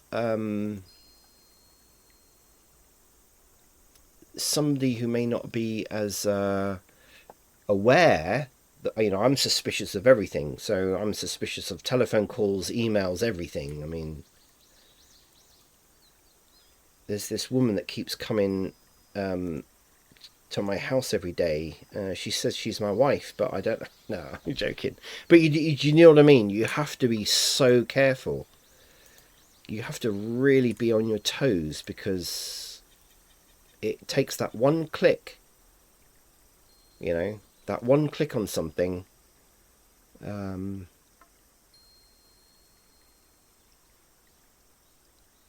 okay, so I think that's what the problem is. Now, wouldn't it be great if I could actually select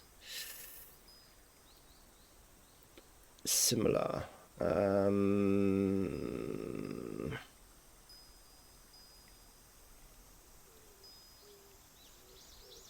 Yeah, yeah. I mean, realistically,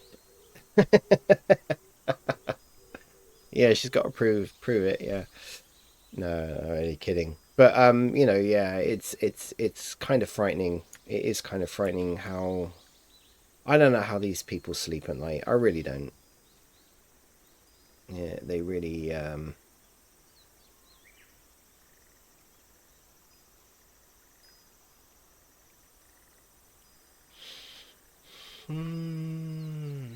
Theme? No. How can I select the same coplanar? Ah, okay.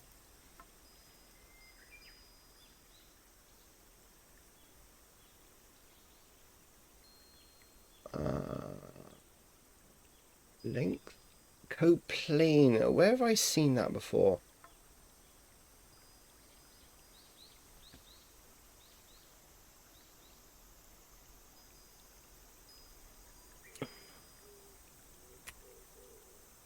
Coplanar? No, face angle. Oh, right, okay. Face angles. Yeah, it's kind of selected a whole load of. Yeah, it's selected a whole load of other stuff. Crease? Bevel? No. I find this actually when you do this. Face regions. I'm not selecting faces though, I'm selecting edges. Sharpness, I've tried that already. Seam, crease, face angles, amount of faces, no. Direction. You want the cylinder.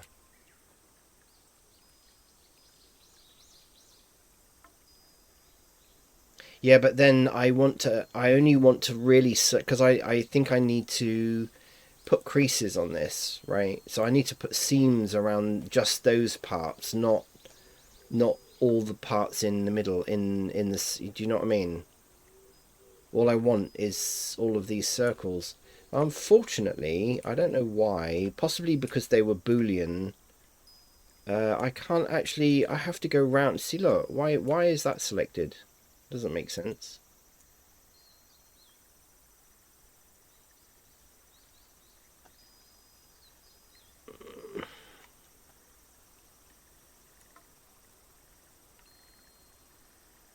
I know it's connected to those quads, but it's because of the outside. Yeah, yeah, damn Ngons again.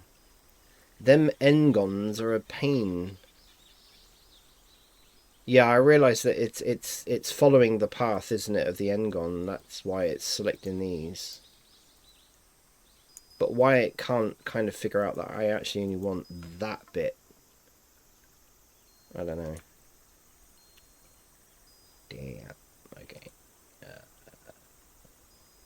Mark seam. Of course, I've gone and made those seams. Oh no, I've just undone the seams, haven't I? Damn it. Damn it. So it won't select the ring. No, it's because, yeah, partly guessed that. Yeah, I don't think there's any quick and easy way around it, but that's what's creating this. This is fine, that's fine, all that bit's fine. It's just this face and this face that's got these things on it.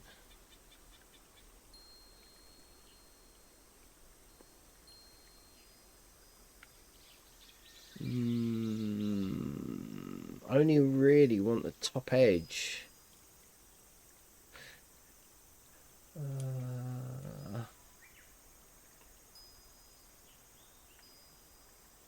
It's a shame because it's on a sword. It's kind of on a samurai sword, and you know, if you're going to put like really nice detail on there, it would be a pain to just leave it like that, because I mean, it's okay if you're going to use procedural material, but or texturing, it won't really matter. But this is a good exercise. Ooh.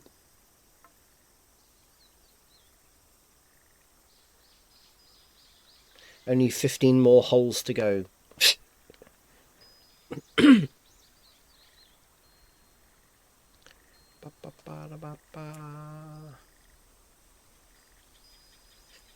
Yeah, it's all interesting stuff.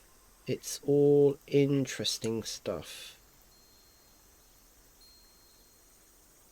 The phone call that I'm actually waiting for, I suspect is from the interview that I had yesterday, which kind of sounds promising because generally people don't phone you to tell you that you haven't been successful. Or maybe there could be another reason why they're calling. I don't know. You generally just get a generic email. I don't know whether anyone else has had that. Select the faces inside the cylinder, then select loops boundary. Select the... Okay, I'll try that on the next one. Hang on. Right, so let's try it. I did kind of wonder whether that was actually possible. Okay, hang on 1 minute. So if I do, I don't really use this very often.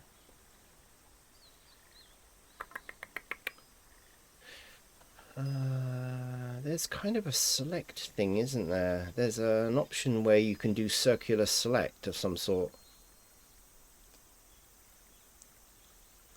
There you go. C.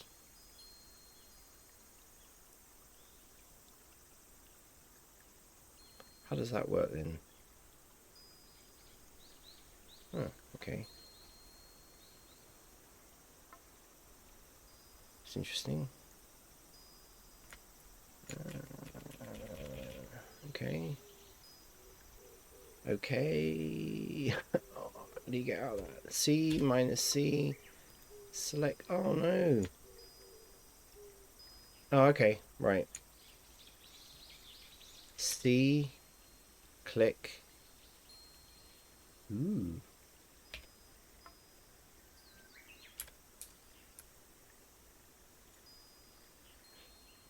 I don't really ever use this, to be honest.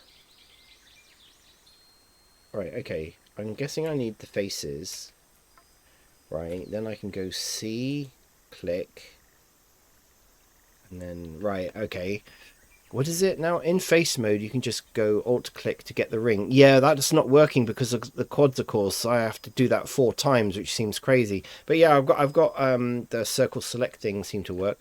So how? Okay, how about this? Select the faces inside, then select loops, boundary loop. Ooh.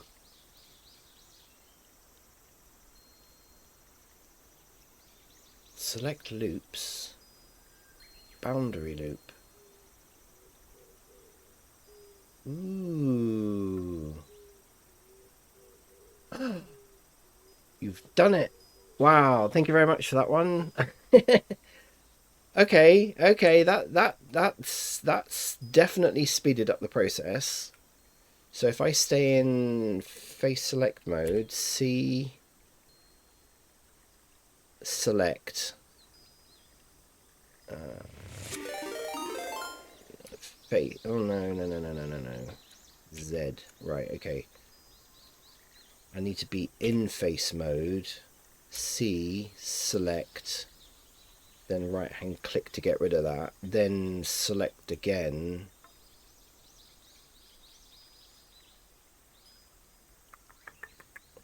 Oh my goodness, where did we get that? Select loops. Okay. And then select balance. Oh, what? Okay, yeah, brilliant. Cool. Another learning today. Not so sure. I'm not so sure I'm gonna ever remember that, but yeah, that's. So what's interesting about that is that obviously other people have had the same problem, and that's why that option is there. Okay, why does it always keep going back to... Okay. Select. Okay. Then we go select loops, boundary loop. Yeah, it works perfect. Cool. That works perfect. There we go.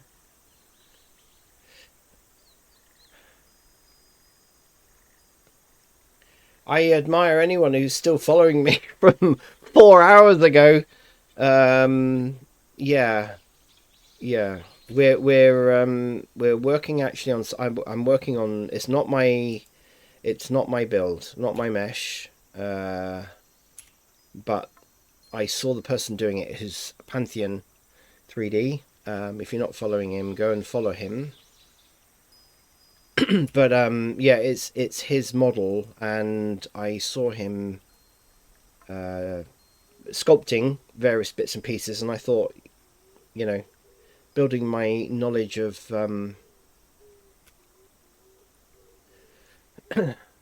UV unwrapping, right? That I would I asked him if it was all right for me to do the UV unwrapping on his thing, on his model, and that's what I'm doing. So we've got one more left. It's just that this particular piece here, and I have had the same problem before. I have had the same problem. No, I keep forgetting to go into that mode first, then circle select, right hand click, select loops, edge boundary loop. That is so cool. Mark seems right. Now we should have been able to get normal people would smash 10 out of 10. You would unwrap 10 out of 10. Yeah, it is interesting how I do find it kind of therapeutic. And I find like we found out about this bit of mesh that was doubled up for some reason, and then this problem that you've helped me, find a solution for. I find it therapeutic, and there we go. That is the reason why I actually like this. I like doing this. I know it sounds crazy, but there's still, yeah, a couple of odd bits going on. I guess this is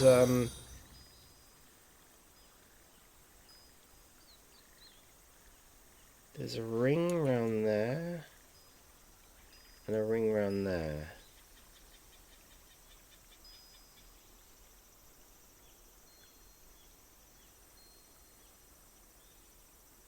Okay, that's gone all the way around. So if I go mark seam, let me just do that again. No. Non-uniform scale. Okay, alright. Okay, let's do something else then. So minimal stretch. Oh, there we go.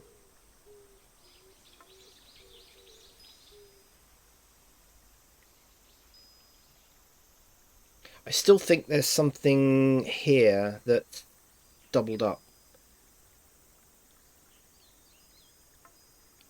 somehow.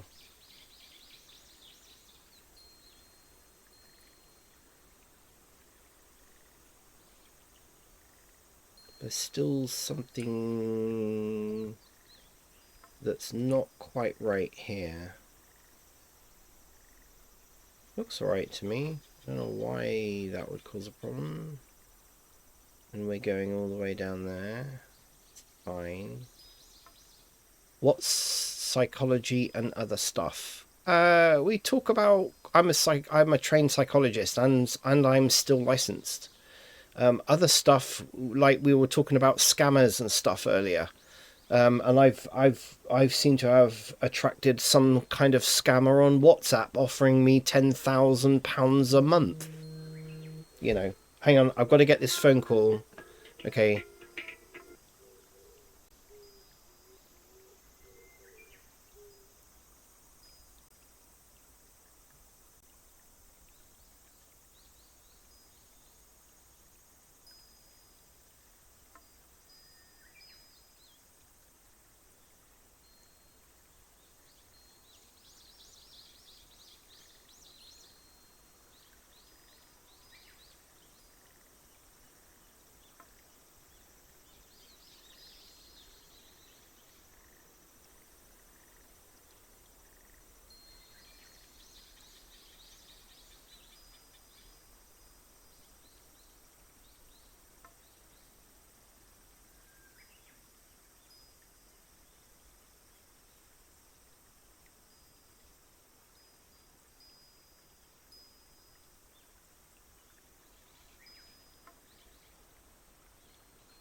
Wow. Okay.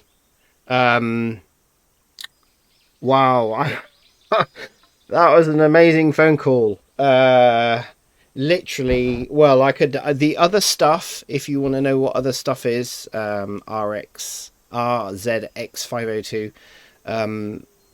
I've been searching for a job in my main field of expertise, which is IT, networking. Like third level and beyond support consultant level. And yeah, very very good news. I've just been offered the most amazing job.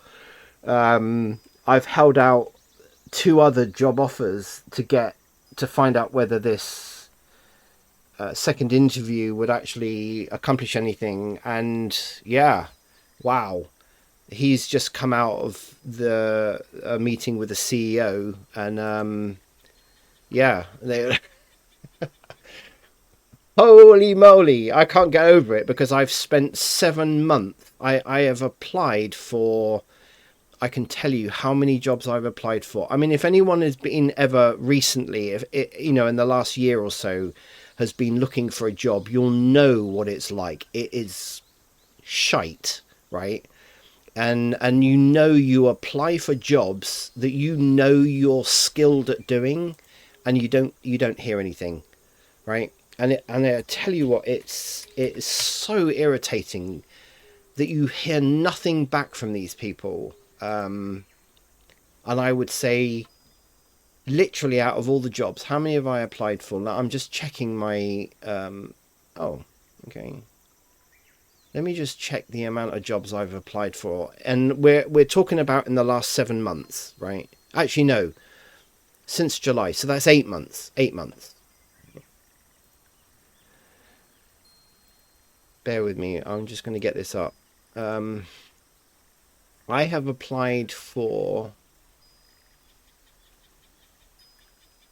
however many there were in there. So there was 19. That's 50. That's 63 jobs I've applied for. 63 jobs. Yeah. And I would say I only ever really heard back from less than 10. And I would say five of those were just your generic, rejection letter type stuff. Um, yeah, it's not good. Not good, really. Oh, crikey, what have I done? So yeah, I'm kind of wow, I'm kind of blown away, really. It's nerve-wracking. It is absolutely nerve-wracking. Yeah, it's nerve-wracking. It's not. I hate it. Thank you very much. Thank you.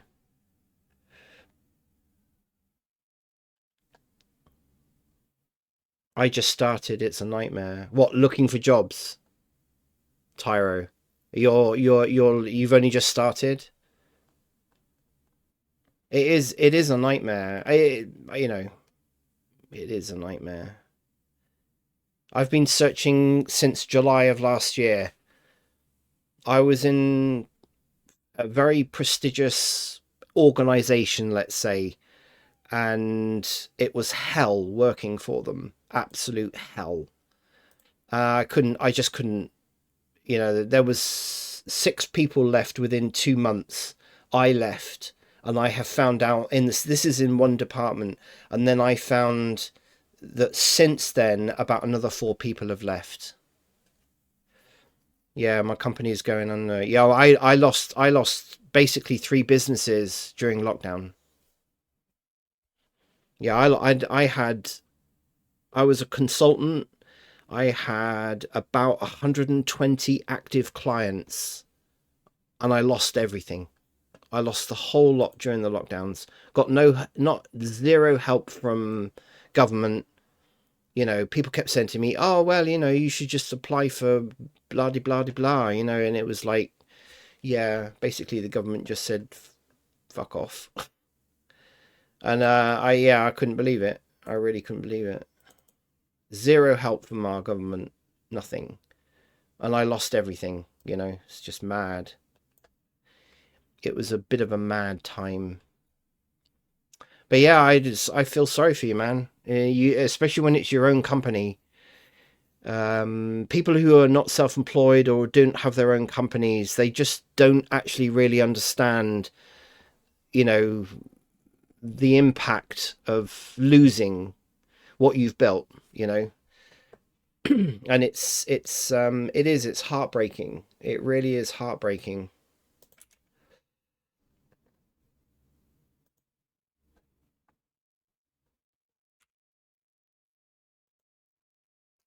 So yeah, you don't mind me asking what business did you have? You don't have to say anything, obviously, but I had a photography business with my wife for 18 years, and we weren't full time, but we were doing it, you know, at weekends.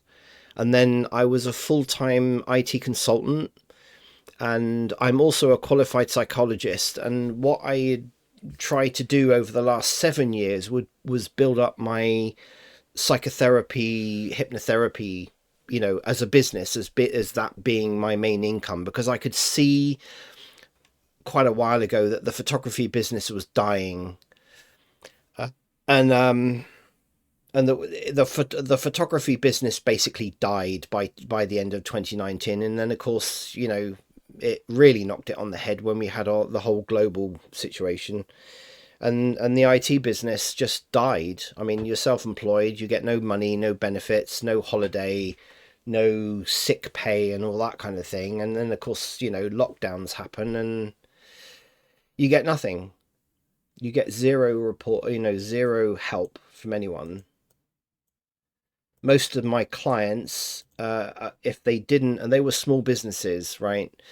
So they, you know, we're talking 3 people up to maybe 15 people. Some of these businesses, there were solicitor firms, all sorts, and you know, if they didn't die, unfortunately, I had quite a few clients die during all that time, which wasn't good. But if they didn't die, they basically lost because they also suffered. So they just shut their own businesses down. They went bankrupt. They got merged with other companies. They retired. I mean, there were some of them that have been my clients for like 20 odd years. And they just couldn't survive. So they just thought, oh, well, you know, stuff that. I'm retiring. It was a crazy time. Absolutely crazy, crazy time. Yeah, it wasn't pleasant. It wasn't pleasant at all. So yeah, I feel sorry for you, man. It's it is tough. It is tough. Why can't I select this?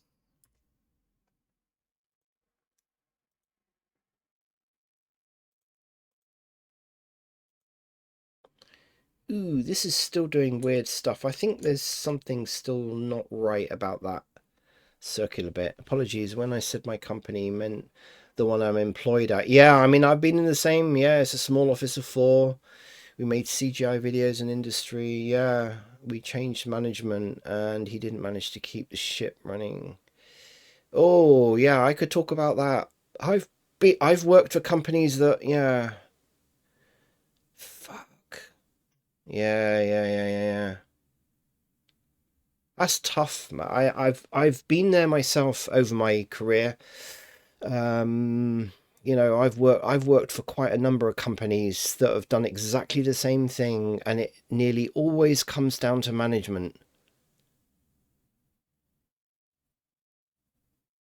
Yeah, I feel for you. I know people say this, right? And I've had people, you know, I've had people say this to me, and it doesn't matter because when you know you're capable of doing a job, right? You've got the qualifications, you've got the skills, you've got the knowledge, and you apply for these jobs, and then you find that, you get rejected, right? And then you find the same job in the same company coming up a couple of months later, and you find out, because I know a lot of people, you find out that the person that they hired actually lied about their qualifications and their CV. You just like, what? And I think a lot of that goes on. I know a lot of that goes on because this place where I worked until July, I know there's been an awful lot of heads rolling because of all the people that left the department that I was in. And it obviously took that to happen before the senior management, the people at the top, realised that the middle management actually just were killing everything off, and people were leaving. It's just mad. It's just absolutely mad.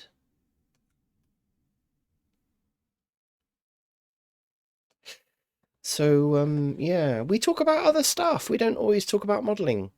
Sorry, I don't know whether is this person here still here.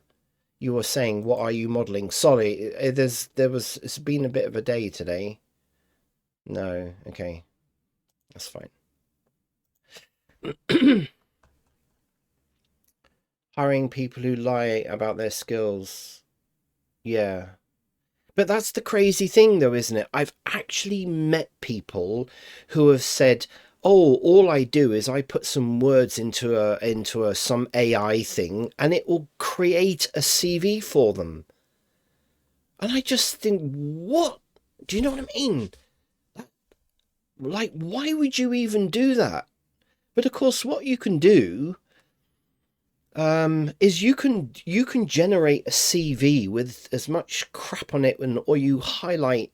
I mean, I got told by an agency one time I was too honest on my CV, and I went, "What do you mean I'm too honest? Like, this is my skills." And they said, "You have to look at the job, right? The job description of the job that you're trying to apply for, and you've got to try and type your CV up that matches that job." And I said, "Well, why do I have to do that?" And I got told, because they put your CV through an AI process of some sort. And that's what happens. And I just went, well, I'm not so sure I really want to work for a company that selects people like that. Well, of course, if you're creating an AI generated CV, and then you put in a few keywords and whatnot, that people are people are applying for jobs that they have no qualifications in, and it's just weird. Yeah.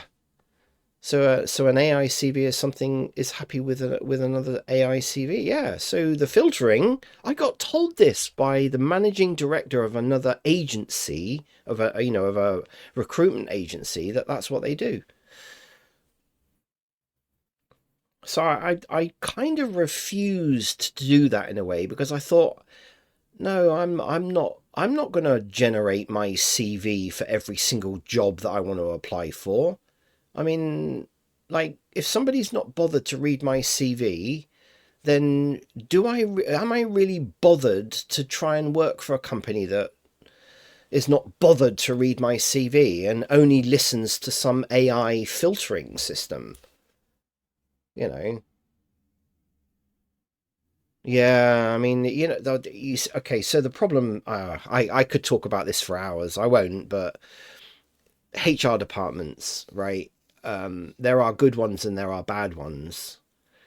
I remember watching a video of a chap that I follow. It's to do with Linux, and he was going on about HR departments, and he's got ADHD and PDST or PSDT or whatever they call it, and and of course he was basically saying he was unhireable almost, and mainly because HR departments filter people like him out.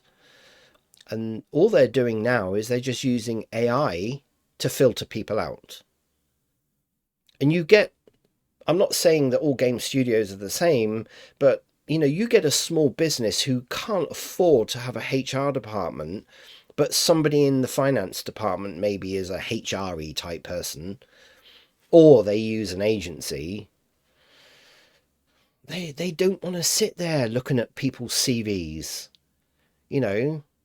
Of course, the other problem you've got is if you've got, 1,000 people all applying for one job somewhere,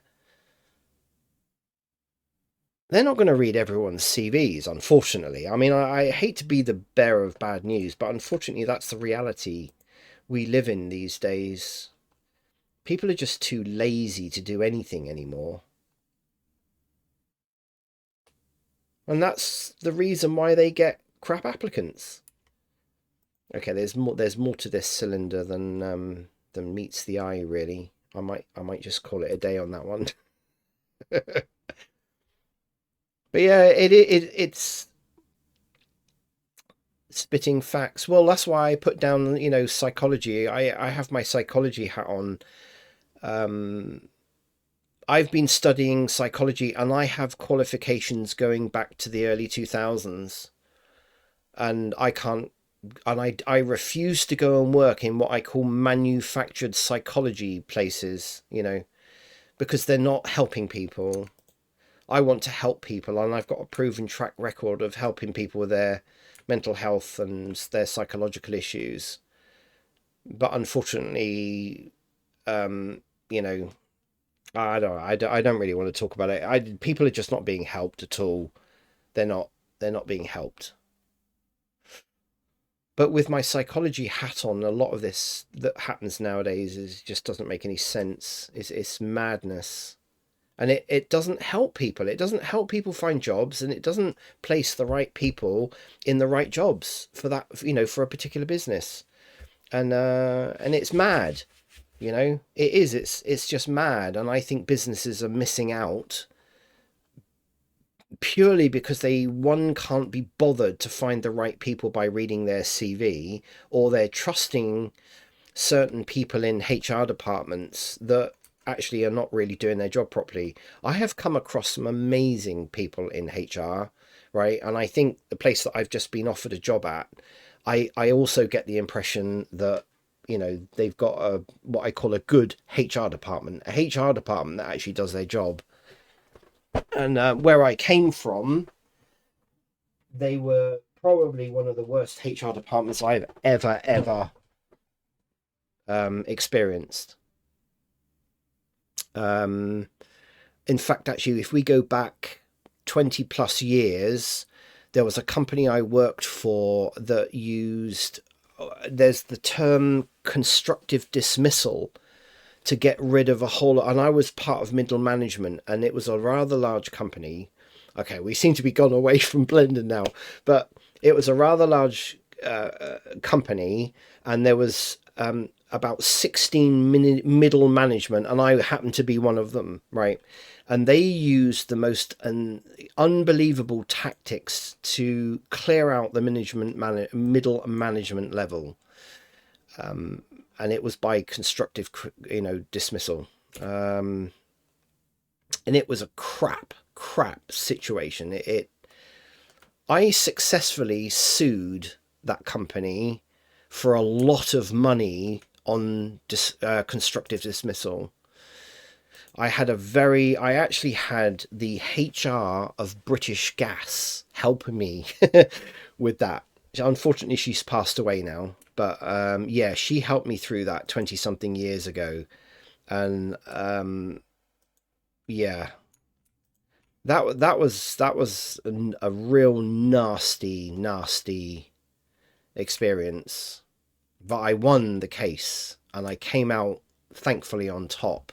Unfortunately, an awful lot of other people didn't.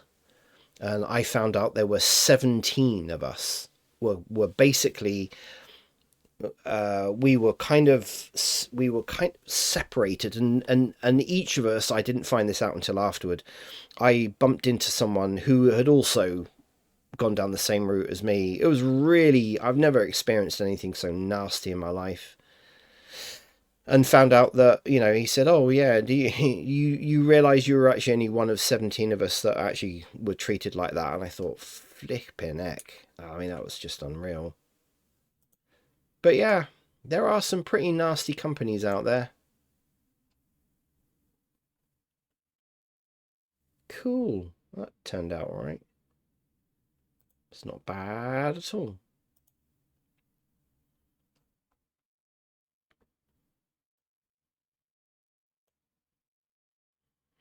But yeah, they're the kind of other things we talk about here. Is, stuff that's sometimes just doesn't make any sense, and stuff that's unfair. I notice actually, um, I hear this money in the waifu blender business. Yeah, yeah, absolutely. I'd love to. I can't remember what that guy's name was. I really wish I could remember. But I don't know whether he was actually making money from his art or what. I don't know. I don't know. But he was bloody good at it. I used to watch the guy for hours. He'd just stream for hours and hours and hours. And yeah, it was fascinating. Okay. Well, I don't know whether Mr. Pantheon is still here or not. He's probably fallen asleep thinking, what the hell's happening to my model? I must admit, I think I'm pretty much there. And to be honest with you, the time has slipped by so fast. Um, yeah, I didn't realize it was 4.5 hours. My goodness. So I might call it a day on this, to be honest with you. I never got around to doing my ship, but I have really learned an awful lot. So thank you to everyone in chat that has contributed to me learning yet more about unwrapping. And I find it, I don't know why, I find it seriously therapeutic. Yeah, I hope so. Thank you. I hope so. Sorry, I'm probably shouting too much, but yeah, it's been a very good. So I enjoy streaming as well. I mean, there's just there's so many things I enjoy. But anyway, let's go back to here and look at the whole thing. Okay, so there's probably still a couple of little things I'd like to do. I would really like to try and redo this disc because that will kind of bug me in a way. Um, but yeah, and then there's his hood. There's his hood and that. So I might do this later on. I might do this later on. Anyway, I've enjoyed the stream. I hope you've enjoyed the stream, and thank you very much for being here and lurking and commenting and helping me out and giving me pointers. And I've got more things that I've learned today, which is, what more could you ask for? That's another thing I believe that everyone, you never come to the end of anything. You just continue to learn, and I don't feel I've mucked anything up, which is a good thing. So let me see if I can try and find someone um, to raid. If you can continue to sort of hang on, I will try and find. I like to try and pass on the good vibes, as it were, that I've experienced because I just find it really really therapeutic, and I like to try and pick another. See, not many people are streaming about Blender at all. It's really quite odd. Unless anyone knows somebody. We've got somebody doing waifu software and game development. Okay, Hollow Knight, Redwall. Wow, is that somebody doing game? Oh my god. Oh, that looks interesting. Yeah, go for it.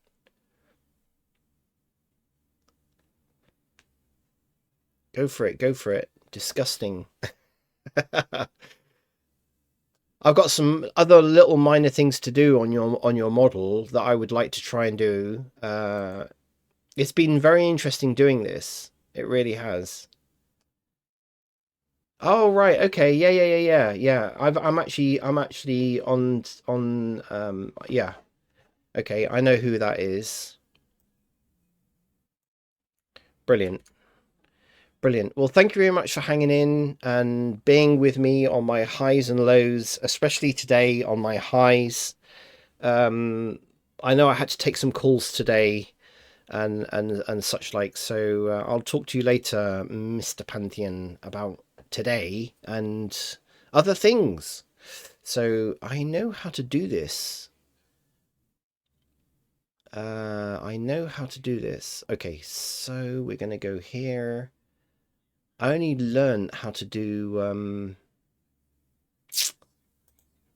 a raid the other day. Never did a raid before. Okay, here we go. Right, so if can I search? Search, there we go. Yep. We can search. Boink. There we go. Cool. Thank you very much, and I will hopefully see you tomorrow.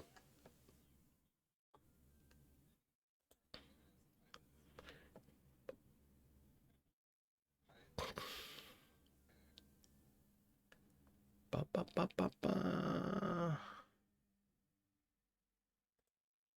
Cool. Thank you. Silent whisper. Done. All right, now you should see. Now you should see the. Huh? Kill, kill, kill. Hello, Matt Walker.